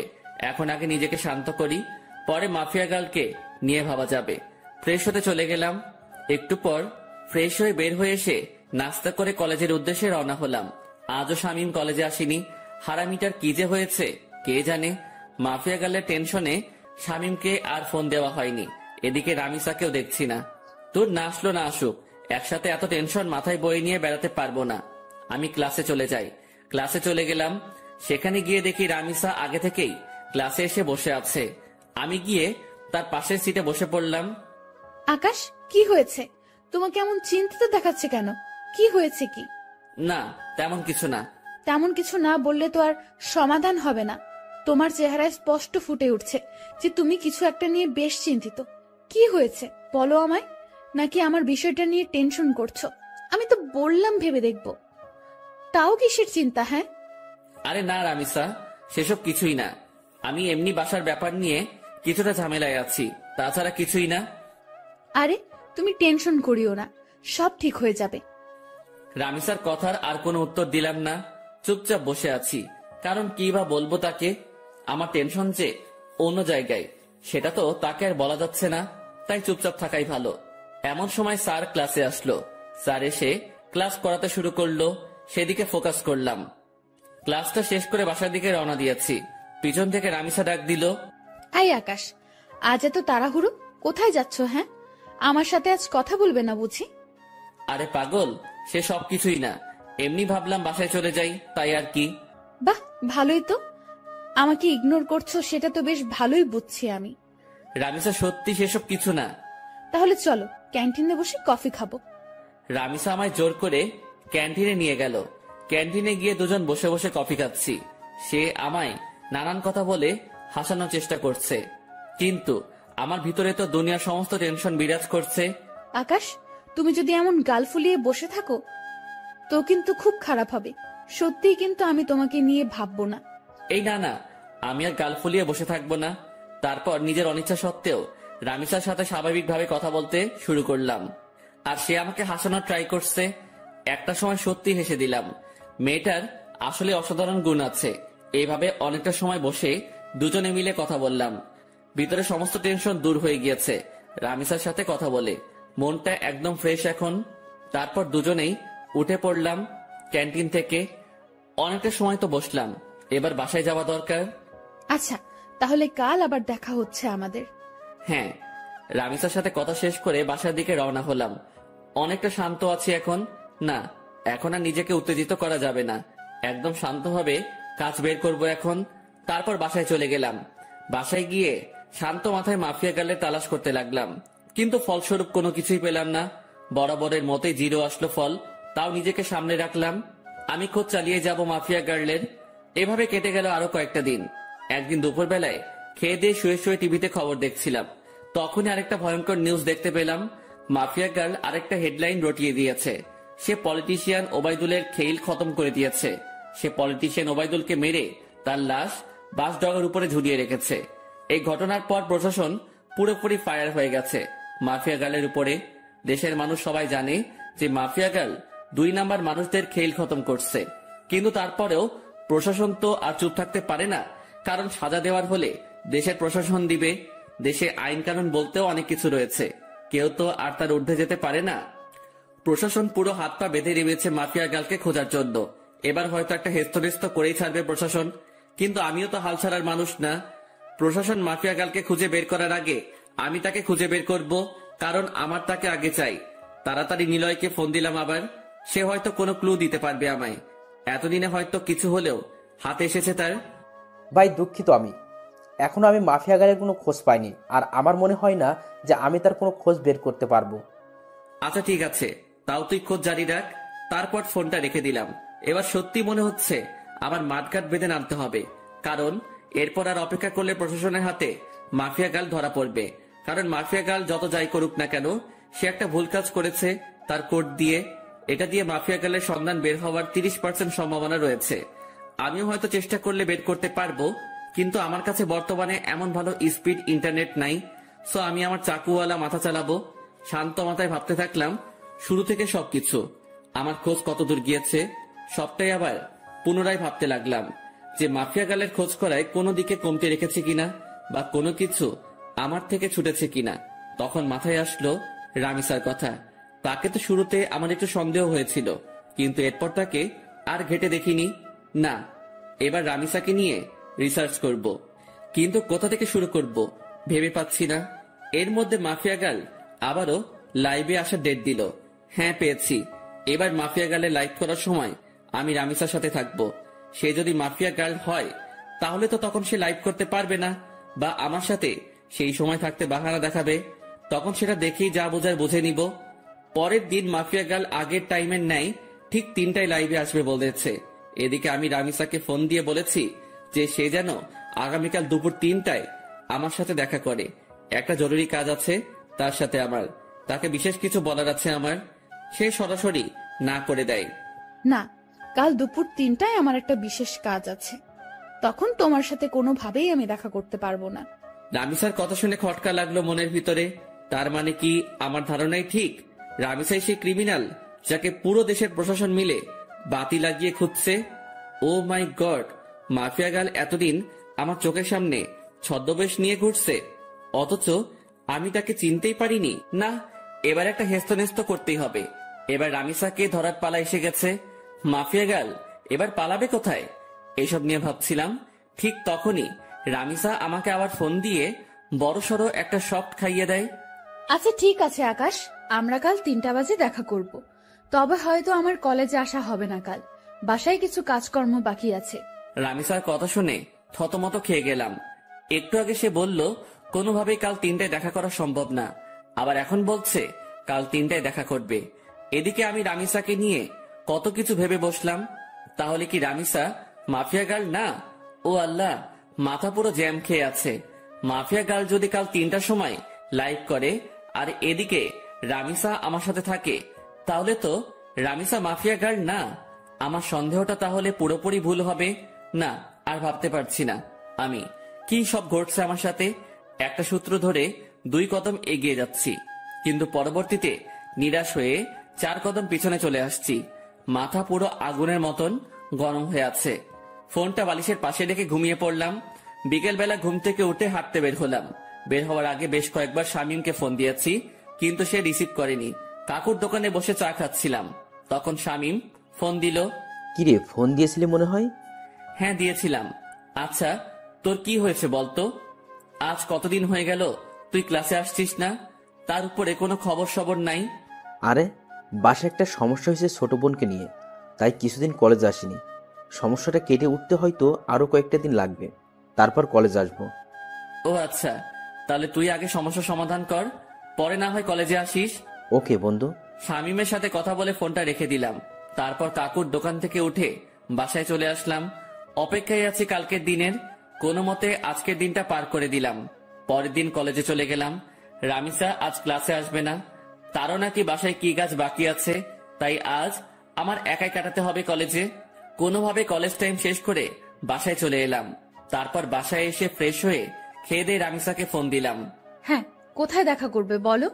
কলেজ মাঠে আসো। আমিও বাসা থেকে বের হয়ে সেখানে আসছি। ওকে। আমি শার্ট পরে কলেজ মাঠে চলে গেলাম। সেখানে গিয়ে ঘাসের উপরে বসে আছি। 3টা বাজতে আর মিনিট 5 বাকি। এমন সময় রামিসাও চলে আসলো। আচ্ছা বলো তো, হঠাৎ আমার সাথে এমন কি জরুরি কথা বলবে যার কারণে আজ এই অসময়ে এখানে আসতে বললে? বলবো, একটু ওয়েট করো। আমি বাসার থেকে আসার সময় রামিসাকে নিয়ে অনেক কিছু ভেবে এসেছি। কেন? এখন বললে কি হবে? আরে একটু বসো না, এত অস্থির হচ্ছ কেন? একটু পরেই বলবো। এখন আগে মাফিয়া গার্লের লাইভ দেখবো। 3টা বাজতে চলেছে। রামিসা আমার মুখে মাফিয়া গার্লের কথা শুনে চোখ পাকিয়ে তাকিয়ে আছে আমার দিকে। কি হলো, এভাবে চোখ পাকিয়ে তাকিয়ে আছো কেন? আকাশ, হঠাৎ তোমার মাফিয়া গার্লকে নিয়ে এত মাথা ব্যথা উঠলো কেন? আরে না, কিসের মাথা ব্যথা? মাফিয়া গার্ল আজ লাইভে আসবে বলেছে। সবাই তার লাইভ দেখার জন্য বসে আছে, তাই আমিও দেখবো বলে ভেবেছি। ও আচ্ছা, পাশে এসে বসো। দুজন মিলে মাফিয়া গার্লের লাইভ দেখি। রামিসা এসে আমার পাশে বসলো, আর আমি মোবাইলটা হাতে নিয়ে মাফিয়া গার্লের ইউটিউব লিংকে ক্লিক করে সেখানে ঢুকে পড়লাম। 3টা বাজতেই মাফিয়া গার্ল লাইভে চলে আসলো। মাফিয়া গার্লের লাইভ দেখে আমি রামিসার দিকে হাঁ করে তাকিয়ে আছি। নিজের ভিতরে কেমন যেন একটা খারাপ লাগা কাজ করছে। আমি রামিসাকে নিয়ে কত কি না ভেবে ফেলেছিলাম, কিন্তু পরিশেষে সবটাই মিথ্যা প্রমাণ হলো। আর সত্যি যদি রামিসা মাফিয়া গার্ল হতো, তাহলে সে লাইভে আসতে পারতো না এই সময়ে। কারণ রামিসা আমার পাশে বসে আছে। সে একই সময় 2 জায়গায় 2 রকম কর্মকাণ্ড কি করে করবে? দেখ, নিজের উপরে চরম লেভেলের রাগ হচ্ছে। সিধা সাদা একটা মেয়েকে নিয়ে আমি কত বাজে ভাবনা করেছি। এই কি হলো, তোমার মন কোন দিকে? হ্যাঁ, তুমি না বললে মাফিয়া গার্লের লাইভ দেখবে? সে তো লাইভে এসে বকবক করছে, কিন্তু তোমার তো কোনো খবরই নাই। রামিসার ডাকে হুঁশ ফিরে আসলো। দেখবো তো।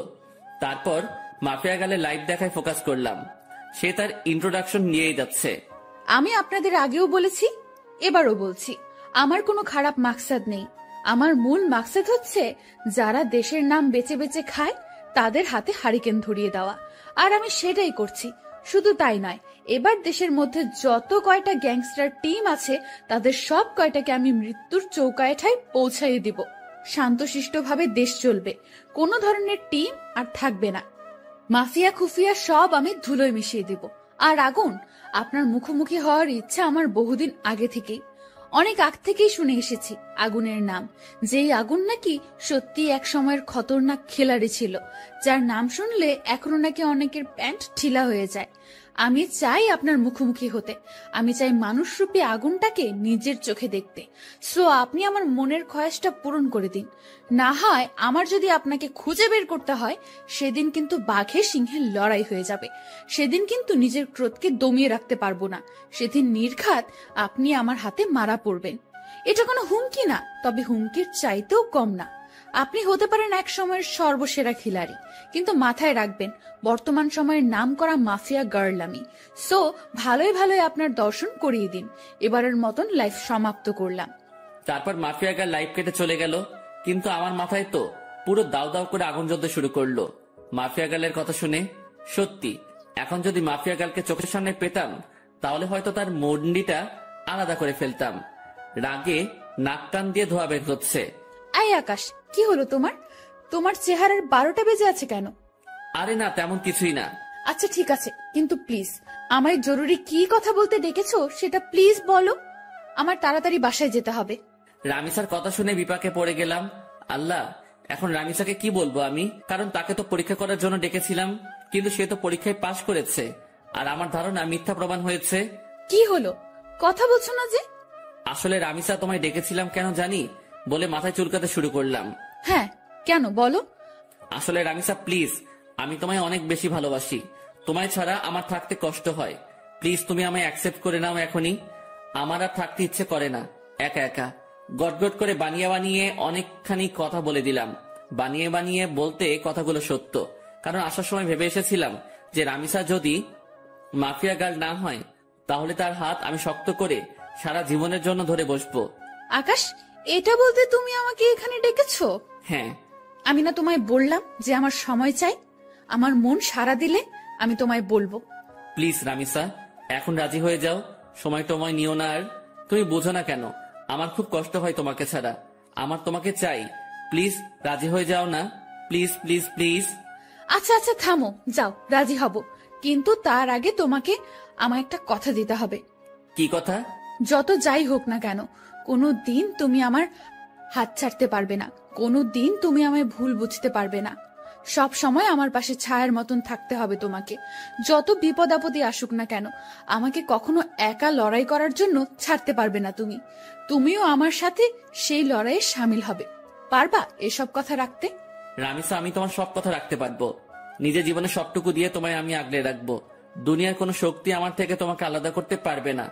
আমি আমার সবটা দিয়ে তোমায় রক্ষা করব। কোনো বিপদ আসলে তোমাকেও লাগবে না, তার মোকাবেলা আমি আকাশ একাই করব। কথা দিলাম তোমায়। এমন একটা মানুষই চেয়েছিলাম আমি জীবনে। প্লিজ তুমি আমায় কখনো ছেড়ে যেও না। না, কলিজা ছেড়ে যাব না বলে রামিসাকে নিজের বুকে টেনে নিলাম। আর একটা কথা, প্লিজ আকাশ, তুমি আমায় জীবনের সমস্ত অন্ধকার দূর করে দিয়ে আলোয় ভরিয়ে দিও। হ্যাঁ কলিজা, সব অন্ধকার দূর করে দিয়ে তোমার জীবন আলোয় ভরিয়ে দিব আমি। রামিসা আর কোনো কথা বলল না, সে আমার বুকে চুপচাপ পড়ে আছে। অনেকটা সময় দুজন এভাবে ঘাসের উপরে বসেছিলাম আমরা, তারপর সেখান থেকে উঠে এলাম। আকাশ, আমার তাড়াতাড়ি বাসায় যেতে হবে। আচ্ছা চলো, তোমায় ছেড়ে দিয়ে আসি। না, তা লাগবে না, তুমি বাসায় চলে যাও, আমি একা একা যেতে পারবো। আচ্ছা ঠিক আছে। তারপর রামিসাকে গাড়িতে তুলে দিয়ে আমি বাসায় চলে এলাম। খুব খুশি লাগছে আজকে। বাসায় এসে হাত মুখ ধুয়ে কিছু খেয়ে নিলাম, তারপর ফোনটা হাতে নিয়ে শুয়ে শুয়ে ফেসবুকিং করছি। তখনই লক্ষ্য করলাম কেউ একজন আবারও আমার ফেসবুক আইডি হ্যাক করার চেষ্টা করছে। আমি শিওর যে এটা মাফিয়া গার্লের কাজ। মেজাজটা আবারও বিগড়ে গেল। এই মাফিয়া গার্লকে পেলে যে আমি কি করব তা আল্লাহ ভালো জানে, কিন্তু দুঃখের বিষয় তাকে তো আমি ধরতেই পারছি না। তখন একটা বুদ্ধি মাথায় আসলো, সাথে সাথে ফেসবুক থেকে সমস্ত সিকিউরিটি হাটিয়ে ফেললাম আমার। এবার আমি মন থেকে চাইছি যে মাফিয়া গার্ল আমার আইডি হ্যাক করুক, কারণ গতবার যখন মাফিয়া গার্ল আমার আইডি হ্যাক করে তখন তার থেকে আমি আইডি উদ্ধার করার সময় একটা জিনিস লক্ষ্য করেছিলাম, যে লগিং এন্ড সিকিউরিটিতে ব্রাউজারের লোকেশন এক একবার এক এক জায়গায় দেখাচ্ছিল। কতক্ষণ ফিনল্যান্ড, কতক্ষণ সুইজারল্যান্ড, কতক্ষণ ফিলিস্তিন, মোট কথা সেকেন্ড 2 বার তার লোকেশন পরিবর্তন হচ্ছিল। কিন্তু তখন আমি একটা বোকামো করেছিলাম। আমি চাইলে তখনই তার লোকেশন বের করতে পারতাম, কারণ যে ভিপিএন দিয়ে সে তার লোকেশন পরিবর্তন করছে সেটা এক সময় গিয়ে তার অরিজিনাল লোকেশন দেখায়। আর সে যেহেতু বাংলাদেশের, সেখানে একবার হলেও বাংলাদেশের লোকেশন দেখাবে। হ্যাঁ, এবার এই সুযোগটাই কাজে লাগবো। সে আমার আইডি হ্যাক করে যখনই আইডিতে প্রবেশ করবে তখনই তার লোকেশন আমি বের করে ফেলবো। তাই আইডির সিকিউরিটি একটু কমিয়ে দিলাম, কিন্তু এতটাও কমাইনি যে সে পুরোপুরি আমার অ্যাকাউন্ট তার আয়ত্তে করে নিবে। সিকিউরিটি কমিয়ে মাফিয়া গার্লের জন্য অপেক্ষা করতে লাগলাম, কিন্তু সে এবার আমার আইডি হ্যাক করলো না। রাত 12টা পর্যন্ত অপেক্ষা করলাম, কিন্তু সে আমার আইডির দিকে ফিরেও তাকায়নি। কিন্তু আমি শিওর যে সে রাতে আমার আইডি হ্যাক করার ট্রাই করবে। ওকে বাছাদন, তুমি রাতে ট্রাই করিও, আমি সকালবেলা এসে খেলা দেখাবো। এখন ঘুমাতে চললাম, তারপর মোবাইলটা বালিশের পাশে রেখে ঘুমিয়ে পড়লাম। সকালবেলা ঘুম থেকে উঠে মোবাইলটা হাতে নিয়ে দেখি মাফিয়া গার্ল আমার আইডি হ্যাক করে নিয়েছে। এবার পালাবি কোথায় মাফিয়া গার্ল তুই? এবার খেলা দেখাবো তোকে। অনেক কষ্টের বিনিময়ে মাছ জালে আটকা পড়েছে, এবার আর ছাড়াছাড়ি নাই। ছাই দিয়ে হলেও তাকে ধরবো এবার আমি। পাগলের সাথে পাগলামি না করলে তার চাল বোঝা যায় না, আর আমিও সেটা করেছি। এজন্যই বাবা তোমার জন্য স্পেশালি একটা গান বানিয়েছে, যে বাবা তোমার দরবারে সব পাগলের খেলা। তাড়াতাড়ি করে লোকেশন চেক করলাম, যেমনটা ভেবেছিলাম ঠিক তেমনটাই হয়েছে। লোকেশন প্রতি সেকেন্ডে 2 বার করে কান্ট্রি পরিবর্তন করছে। চোখ পাকিয়ে তাকিয়ে আছি লোকেশনের দিকে। একটা সময় গিয়ে বাংলাদেশের এক্স্যাক্টলি লোকেশনটা দেখালো। লোকেশন দেখে তো আমার মাথায় পুরো বাজ পড়ছে মতন অবস্থা। লোকেশন রামিসার এরিয়ায় দেখাচ্ছে, তার মানে রামিসাই সেই ক্রিমিনাল। সরি, রামিসা না ঈশিতা। কিন্তু আমার একটা জিনিস মাথায় কাজ করছে না, যে সে তার সমস্ত আইডেন্টিটি কেন হাইড করেছে, আর কেনই বা এই পথে নেমেছে সে। না, আমি আর ভাবতে পারছি না রামিসা কি করে এত বড় মাপের খেলা খেললো। আমার তো মাথায় কিছুই খেলছে না। আর ওই এলাকাতে তো এমন কেউ নাই যাকে আমার সন্দেহ হয়। যাকে সন্দেহ হয় সে একমাত্র রামিসা। এবার আবার পুরোপুরি সন্দেহ দূর হয়ে গেল। 99% শিওর হয়ে গেলাম রামিসাই সে মাফিয়া গার্ল। এবার খালি রামিসার মুখ থেকে শোনা বাকি। তাড়াতাড়ি উঠে ফ্রেশ হয়ে নাস্তা করে সেই লোকেশনে চলে গেলাম। আজ হয়তো আর কলেজে যাওয়া হবে না। সেখানে গিয়ে চিরুনি তল্লাশি চালালাম। ঠিক তখনই রামিসা আমায় ফোন দিল। আকাশ, কোথায় তুমি? আজ কি কলেজে আসবে না? হয়তো আসবো না, কারণ বিশেষ একটা কাজে এসেছি একটা জায়গায়। কিসের বিশেষ কাজ আকাশ? মাফিয়া গার্লকে ধরে ফেলেছি আমি। কি আকাশ, কি সব বলছো তুমি উল্টাপাল্টা? হ্যাঁ, তোমার কি মাথা ঠিক আছে? হ্যাঁ, আমার মাথা ঠিক আছে। মাফিয়া গার্লকে দেখার অনেক দিনের ইচ্ছা আমার। আমি তাকে ধরতে সক্ষম হয়েছি। আকাশ, আমি বারণ করছি, তুমি কোনো মাফিয়া টাফিয়া গার্লের পেছনে ছুটবে না। সে অনেক খতরনাক, যে কোনো সময় তোমার ক্ষতি করে দেবে সে। রামিসা বাবুনি, আমায় নিয়ে তুমি ভয় পেও না। আমিও এতটা কাঁচা খেলোয়াড় না। আকাশ, আমি তোমায় বারণ করেছি, তো সব কিছুই তুমি করতে যাবে না। আর তুমি এখন যেখানেই আছো সেখান থেকে সোজা কলেজে আসবে। ওকে, ঠিক আছে। তারপর ফোনটা রেখে দিয়ে রামিসার এলাকা থেকে কলেজে চলে গেলাম। যদিও কলেজে যাচ্ছি, কিন্তু ক্লাস আর করা হবে না, কারণ কলেজ করার প্রিপারেশন নিয়ে ঘর থেকে বের হইনি আমি। তাই আজ ক্লাস করব না। কলেজে গিয়ে রামিসার সাথে কথা বলে চলে আসব। কলেজের সামনে পৌঁছে গিয়েছি প্রায়। ভিতরটা ধুপধুপ করছে। আমি কি সরাসরি রামিসাকে জিজ্ঞেস করব নাকি চুপচাপ হয়ে থাকব, সেটা নিয়ে দ্বিধাদ্বন্দ্বে আছি। কারণ জিজ্ঞেস করলে যদি সে স্বীকার না করে, কিন্তু আমার তো তার মুখ থেকে সমস্ত সত্যিটা জানা চাই। অনেকটা সময় ভেবে একটা সিদ্ধান্ত নিলাম, না, কিছুই জিজ্ঞেস করব না। মোটামুটি যখন শিওর আমি, তখন আরেকটু সময় অপেক্ষা করি। তারপর মাস নিজেই বড়শিতে এসে ধরা দিবে। কলেজে চলে এসেছি। রিক্সা থেকে নেমে ভাড়া পে করে ভিতরে চলে গেলাম। ক্লাস শুরু হয়ে গিয়েছে, কিন্তু রামিসা এখনো ক্লাসে যায়নি। সেই গেটের সামনে দাঁড়িয়ে আছে আমার জন্য। আসতে এত সময় লাগে তোমার? হ্যাঁ, আরে রিক্সা পেতে একটু দেরি হয়ে গিয়েছিল। হয়েছে, চলো এবার। কোথায় যাব? আর তুমি ক্লাসে যাওনি কেন? আজ ক্লাস করব না, তোমার সাথে বসে বসে আড্ডা দিব। আচ্ছা চলো, দুজনে গিয়ে কলেজের পাশে একটা ফাঁকা জায়গা আছে, সেখানে গিয়ে বসলাম। রামিসা আমার কাঁধে মাথা রেখে হেলান দিয়ে বসে আছে। আকাশ প্লিজ, তুমি মাফিয়া গার্লের খোঁজ করা ছেড়ে দাও। আমি শুনেছি সে অনেক খতরনাক। সে যদি তোমার ক্ষতি করে দেয়, প্লিজ তুমি মাফিয়া গার্লের খোঁজ করা ছেড়ে দাও। আর তাছাড়া সে তো দেশের ভালোর জন্যই সব করছে, বলো। রামিসার কথা শুনে হাসবো না কাঁদবো সেটা বুঝে উঠতে পারছি না। তবে রামিসার কথা শুনে আরো সিউরিটি পেয়ে গেলাম যে মাফিয়া গার্লকে। কারণ যেই মেয়ে মাফিয়া গার্লের টপিক বাদ দিতে চাইতো সব সময়, সে আজ খুঁটে খুঁটে মাফিয়া গার্লের প্রসঙ্গ ওঠাচ্ছে। রামিসার সমস্যা কোথায় সেটা আমার বুঝতে বাকি নেই। আর তাছাড়া মাফিয়া গার্লকে তো আমি খুঁজে বের করে ফেলেছি। সে এখন আমার কাঁধে মাথা রেখে শুয়ে আছে। রামিসা হয়তো ভাবছে মাফিয়া গার্লকে, সেটা জানতে এখন আমার বাকি আছে। আমি যে মাফিয়া গার্লকে ধরে ফেলেছি সেটা সে এখনো বুঝতে পারিনি। সে ভেবেছে ফেক কাউকে ধরেছি আমি, না হয়তো তাকেই ধরতাম। আর আমি তখন ইচ্ছে করেই ফোন করে মাফিয়া গার্লের কথা তুলেছি, যাতে করে রামিসা রিয়াকশন করে। আর রামিসা সেটাই করলো। এই আকাশ, কি ভাবছো? হ্যাঁ, আমি তোমায় এতটা সময় কি বললাম? হ্যাঁ, শুনছি তো। প্লিজ তুমি মাফিয়া গার্লের খোঁজ করা ছেড়ে দাও। তাকে খোঁজ করতে গেলে তুমিই মারা পড়বে। সে একটা খতরনাক ব্র্যান্ড। রামিসা তুমি টেনশন নিও না, আমি মাফিয়া গার্লের আর খোঁজ করব না। মনে মনে বললাম খোঁজ তো পেয়েই গেছি, আর হাসি রহস্য কি সেটা তো আমি না জানি।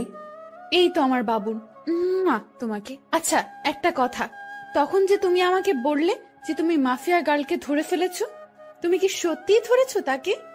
আরে রামিসা, তুমি কি পাগল? হ্যাঁ, মাফিয়া গার্লের মতন খাতারনাক খিলাড়িকে আমি কি করে ধরবো? যেখানে তাকে সারা দেশের প্রশাসন মিলে ধরতে পারিনি, সেখানে তাকে আমি ধরবো? হ্যাঁ, আমি তো মজা করেছি। আকাশ, তুমি না অনেক দুষ্ট হয়ে গেছো। সে আজ নতুন না, আগ থেকেই দুষ্ট আমি। আমার কথা শুনে রামিসা ফিক করে হেসে দিল। রামিসার চেহারার 12টা বেজেছিল এতটা সময়, কিন্তু এখন হুট করেই আমার কথা শুনে তার চেহারায় হাসি রেখা ফুটে উঠেছে। কারণ সে ভেবেছে সত্যি হয়তো মাফিয়া গার্লকে, সেটা আমি জেনে গেছি। কিন্তু এখন আমার কথা শুনে বুঝেছে যে আমি মজা করেছি। তবে সত্যিটা কিন্তু ভিন্ন। মাফিয়া গার্লের তালাশ আমি পেয়ে গেছি। দেখো আবারও চুপচাপ হয়ে গেছে ছেলেটা। এই তোমার কি হয় হ্যাঁ মাঝে মাঝে? আরে না, তেমন কিছু না। তেমন কিছু না হলেই ভালো। আচ্ছা আকাশ, একটা কথা বলো তো, আমাদের ফিউচার নিয়ে কিছু ভেবেছো তুমি? হ্যাঁ, অনেক কিছু ভেবেছি আমি। পড়ালেখা শেষ হলেই আমরা বিয়ে করে নিব। Love you Akash. Love you too Ishita. এই কি বললো তুমি? না না, কিছু না। ঈশিতা নামটা শুনতেই রামিসা চমকে উঠল। সরি রামিসা, আসলে ভুল করে অন্য নাম বের হয়েছে মুখ দিয়ে। ও আচ্ছা, চলো এবার উঠি আমরা, অনেকটা সময় তো বসলাম। হ্যাঁ চলো। তারপর সেখান থেকে উঠে দুজন দুজনের বাসায় চলে এলাম। কিন্তু একটা জিনিস আমার এখনো চোখে বাড়ি খাচ্ছে। যখনই ঈশিতা নামটা বলেছি তখনই রামিসার চোখ কপালে উঠে গিয়েছিল, আর তার পরক্ষণে সে চলে যাওয়ার জন্য পাড়াপাড়ি শুরু করে দেয়। রামিসার হতাশাগ্রস্ত চেহারায় কিন্তু আমাকে পুরোপুরি ক্লিয়ার করে দেয় তার ভয়ঙ্কর ডার্কনেস সম্পর্কে। কিন্তু আমি এখন কোনো ধরনের হাঙ্গামাই করব না, কারণ আমি আরো ভালো করে জাস্টিফাই করব রামিসার সম্পর্কে, কেন সে এই পথে নেমেছে আর কি বা তার উদ্দেশ্য। সাথে সাথে নিলয়কে ফোন দিলাম। নিলয়, আমি কি বলি মন দিয়ে শোন। হ্যাঁ ভাই বলেন। শোন, আমি মাফিয়া গার্লকে ধরে ফেলেছি। কি ভাই, আপনি সত্যি ধরে ফেলেছেন? হ্যাঁ, আমি মাফিয়া গার্লকে ধরে ফেলেছি, তাই তোকে ফোন দিয়েছি। শোন, তোকে একটা কাজ করতে হবে এখন। কি কাজ ভাই? মাফিয়া গার্লের কিছু ডিটেলস তোকে আমি দিচ্ছি, তুই সেই অনুযায়ী তার সম্পর্কে তালাশ করে বের করবি যে সে কেন এই পথে নেমেছে। আচ্ছা ভাই। কিন্তু শোন, এই কথা যেন কারোর কানে না যায়, বিষয়টা যেন তোর আর আমার মাঝে থাকে। ওকে ভাই। নিলয়কে রামিসার হালকা পাতলা কিছু তথ্য দিলাম, যাতে করে সে রামিসার সম্পর্কে খোঁজ বের করতে পারে। এদিকে আমিও খোঁজ চালাচ্ছি রামিসাকে নিয়ে। এভাবে 2-3টা দিন কেটে গেল। 4 দিনের মাথায় নিলয় আমাকে ফোন দেয়। ভাই ভয়ঙ্কর কিছু তথ্য হাতে এসেছে। কি তথ্য? ভাই মাফিয়া গালের একটা ছোট ভাই ছিল, যার নাম ছিল রাফসান। আপনি কি তাকে চেনেন বা জানেন? তখনই ঈশিতার ছোট ভাইয়ের কথা মনে পড়ল, যার নামও ছিল রাফসান। কলেজ লাইফে যখন ঈশিতার সাথে চলাফেরা ছিল, তখন সে রাফসানকেও মাঝে মাঝে কলেজে নিয়ে আসতো ঘোরার জন্য। আবার মাঝে মাঝে কোনো জায়গায় ঘুরতে গেলেও তাকে সাথে নিয়ে যেত। আমার জন্মদিনে যখন রামিসাকে ইনভাইট করি, তখন রামিসা তার ছোট ভাই রাফসানকে সাথে করে নিয়ে এসেছিল। তাকে আমি বেশ ভালো করে চিনি। হ্যাঁ নিলয়, চিনি। কিন্তু কেন বলতো? ভাই রাফসান নাকি এই শহরের কোনো একটা কলেজে পড়াশোনা করত। একদিন সে কলেজে শেষ করে বাড়ি ফেরার সময় তার বাসার নিচে কয়েকটা ছেলেকে মাদক কেনাবেচা করতে দেখে। তখন সে পুলিশকে খবর দিয়ে তাদেরকে ধরিয়ে দেয়। ছেলেগুলো নাকি রাফিদের ছেলেপিলে ছিল, তাই রাফিদের জেদ উঠে যায় রাফসানের ওপরে। তাই সে থানার ওসিকে টাকা খাটিয়ে উল্টো মাদক দ্রব্য দিয়ে রাফসানকে ধরিয়ে দেয়। শুধু তাই নয়, রাফসানকে পুরো গুম করে ফেলার জন্য কন্ট্যাক্ট হয় ওসির সাথে। ওসি তাই করে, সে রাফসানকে জঙ্গলে নিয়ে গিয়ে ব্রাশ ফায়ার করে মেরে ফেলে। আর মাফিয়া গাল যেই ওসিকে মারে বিভৎসভাবে, ওই ওসি সেই ওসি যে রাফসানাকে মেরেছিল। মাফিয়া গাল হয়তো তার ভাইয়ের প্রতিশোধ নেওয়ার জন্য এমন পন্থা অবলম্বন করেছে। নিলয়ের কথা শুনে বুকের ভিতর দাউ দাউ করে আগুন জ্বলতে শুরু করলো। তাহলে তো মাফিয়া গার্ল যা করছে সবটাই ঠিক করছে। আচ্ছা ঠিক আছে নিলয়, এবার ফোন রাখলাম। ফোনটা রেখে দিয়ে চুপচাপ বসে আছি। মাথার রক পুরো চটে গেছে নিলয়ের কথা শুনে। না, আজকের পর রামিসাকে আমি আড়াল থেকে পুরোপুরি সাপোর্ট করব, কারণ ভাই মরেছে, সেই কষ্ট তারই হয়েছে। কেউ তার কষ্টের ভাগ নেয়নি, তাই তো সে এমন ভয়ঙ্কর রূপ ধারণ করেছে। রামিসা, তুমি যা করেছো একদম ঠিকই করেছো। আজকের পর আমি আকাশ বেঁচে থাকতে দেখব তোমার গায়ে কে হাত দেয়। সব কয়টার হাত আমি শরীর থেকে আলাদা করে ফেলবো। গা পুরো শিরশির করে কাঁপছে। না, গিয়ে গোসল করে আসি। তাড়াতাড়ি ওয়াশরুমে ঢুকে পড়লাম। অনেকটা সময় পর গোসলখানা থেকে বের হলাম। মাথায় ইচ্ছে মতন পানি ঢেলেছি, কারণ রক্ত চটে গিয়েছিল মাথায়, তাই নিজেকে শান্ত করেছি। ফ্রেশ হয়ে এসে খেয়ে নিলাম। খেয়ে দিয়ে টিভিটা চালিয়ে দিলাম। শুয়ে শুয়ে টিভি দেখছি। তখনই একটা নিউজ চোখের সামনে ভেসে উঠল। ডিবি পুলিশের প্রধান জিডি সে মাফিয়া গার্ল সম্পর্কে বক্তব্য দিচ্ছে। মাফিয়া গার্লের কোডিং দিয়ে আমরা তার তথ্য বের করে নিয়েছি। আগামী 24 ঘন্টার মধ্যে আমরা তাকে ধরে এনে হাজতে ভরবো। নিউজটা শুনে ভিতরে ছ্যাদ করে উঠল। কি, তোরা 24 ঘন্টার মধ্যে মাফিয়া গার্লকে ধরবি? আমি আকাশ বেঁচে থাকলে দেখব তোরা কি করে মাফিয়া গার্লকে গ্রেপ্তার করিস। সাথে সাথে টিভি অফ করে দিয়ে রামিসাকে ফোন দিলাম। সে ফোন রিসিভ করলো না। বেশ অনেক কয়বার ফোন দিয়েছি, কিন্তু সে রিসিভ করেনি। এইভাবে রাত হয়ে গেল। পরে সে নিজেই আমায় ফোন দিল। আকাশ, সরি, আসলে অনেকটা ঝামেলার মধ্যে আছি। প্লিজ তুমি কিছু মনে করিও না। কাল কলেজে আসলে কথা হবে। আচ্ছা ঠিক আছে, সাবধানে থেকো। আমি কথা শেষ করার আগেই রামিসা ফোনটা কেটে দিল। রামিসার আচরণে খুব টেনশন হচ্ছে। হয়তোবা সেও এই নিউজটা দেখেছে, তাই সে এমন ভয়ে আছে। না হলে হয়তোবা অন্য কোনো ঝামেলা হয়েছে। ট্যাট মাথায় কিছুই কাজ করছে না। কখন যে সকাল হবে সেই অপেক্ষায় আছি। কোনোভাবে রাতটা পার করে দিলাম। সকালে কলেজে গিয়ে দেখি রামিসা 8 থেকে কলেজে এসে পড়েছে। তাকে দেখে খুব চিন্তিত লাগছে। রামিসা, তুমি কি কোনো কিছু নিয়ে চিন্তিত? না না, আমি কিছু নিয়েই চিন্তিত না। প্লিজ তুমি ক্লাসরুমে চলো, আমার এখানে দাঁড়িয়ে থাকতে খুব ভয় হচ্ছে। আরে পাগল, কিসের ভয়? হ্যাঁ প্লিজ তুমি ক্লাসের ভিতরে চলো না। আচ্ছা বাবুন, চলো। ক্লাসরুমের ভিতরে আসলাম রামিসাকে নিয়ে। সে হুট করে আমায় জড়িয়ে ধরে কান্না শুরু করে দিল। ওকে কিছু বলতে যাব, ঠিক সেই সময় হট্টগোলের আওয়াজ কানে ভেসে আসলো। সাথে সাথে জানালা দিয়ে বাহিরে কি হয়েছে দেখার চেষ্টা করলাম।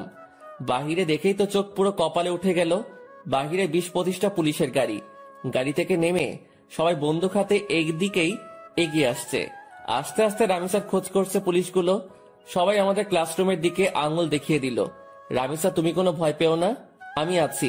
আকাশ, ওরা আমায় নিয়ে যাবে। ওরা আমায় আর কোনোদিন তোমার সাথে দেখা করতে দেবে না। ওরা আমায় থানায় নিয়ে গিয়ে মেরে ফেলবে। রামিসা, কেউ তোমার কিচ্ছু করতে পারবে না। তুমি প্লিজ শান্ত হও। আকাশ প্লিজ, তুমি আমায় ক্ষমা করে দাও। আমি হয়তো তোমার সাথে জীবনের শেষ সময় অবধি পার করতে পারবো না। রামিসা, চুপ হতে বলেছি ধমক দিয়ে। চলো তুমি আমার সাথে বাহিরে, দেখি তোমার গায়ে কে হাত দেয়। তারপর রামিসাকে নিয়ে বাহিরে চলে গেলাম। সবাই তাকিয়ে তাকিয়ে দৃশ্য দেখছে। পুরো কলেজ হতভম্ব হয়ে আছে এতগুলো পুলিশ দেখে। পুলিশ রামিসাকে দেখে ওকে গ্রেফতার করতে ছুটে আসে। এই তোরা কেউ আমার রামিসার গায়ে হাত দিবি না। তখনই পুলিশের অফিসার একজন বলে ওঠে, কি তোরও শ্বশুর বাড়ি যাওয়ার ইচ্ছে হচ্ছে মনে হয়? এই অফিসার, আমার শ্বশুর বাড়ি যাওয়ার ইচ্ছে নেই, বরং তোর মরার পাকনা গজিয়েছে। সাহস থাকলে ওর গায়ে হাত দিয়ে দেখা। আমার মুখে ধারালো কথা শুনে সমস্ত পুলিশ আমার দিকে গুলি তাক করে ধরে। বেটা, দেখি খুব বড় বড় কথা বলছিস। শোন, বেশি উড়াউড়ি ভালো না। আমি যদি একবার বলি তাহলে সবাই গুলির বুলেটগুলো তোর পেটের মধ্যে পুড়ে দিবে আর তুই ঝাঁঝরা হয়ে যাবি। হাসালি রে ভাই, এই ঘুষখোরের বাচ্চা, কান খুলে শুনে রাখ। এখানে তো কিছু সংখ্যক পুলিশ মাত্র তোরা। সারা শহরের সবকটা পুলিশ মিলেও যদি একত্রে হয়ে আসিস, তাও তোরা এই আকাশের বালো ফালাইতে পারবি না। কারণ তোদের সামনে যে দাঁড়িয়ে আছে সে সাদা সিধা একটা ছেলে আকাশ, কিন্তু তার ভিতরে ভয়ঙ্কর যেই হায়নাটা লুকিয়ে আছে তার নাম হচ্ছে আগুন। আকাশের মুখে আগুন নামটা শুনে পুলিশের অফিসার ভয়ে কয়েক কদম পিছনে চলে যায়। আর আকাশের পাশে যে পুলিশগুলা ছিল তারা দৌড়ে আকাশের পাশ থেকে সরে যায়। সবাই যেন কোন এক ভয়ঙ্কর হায়নার সামনে পড়ে গেছে, যার রক্তের নেশা একবার উঠলেই পুরো দুনিয়াদারি শ্মশানঘাট বানিয়ে ফেলবে।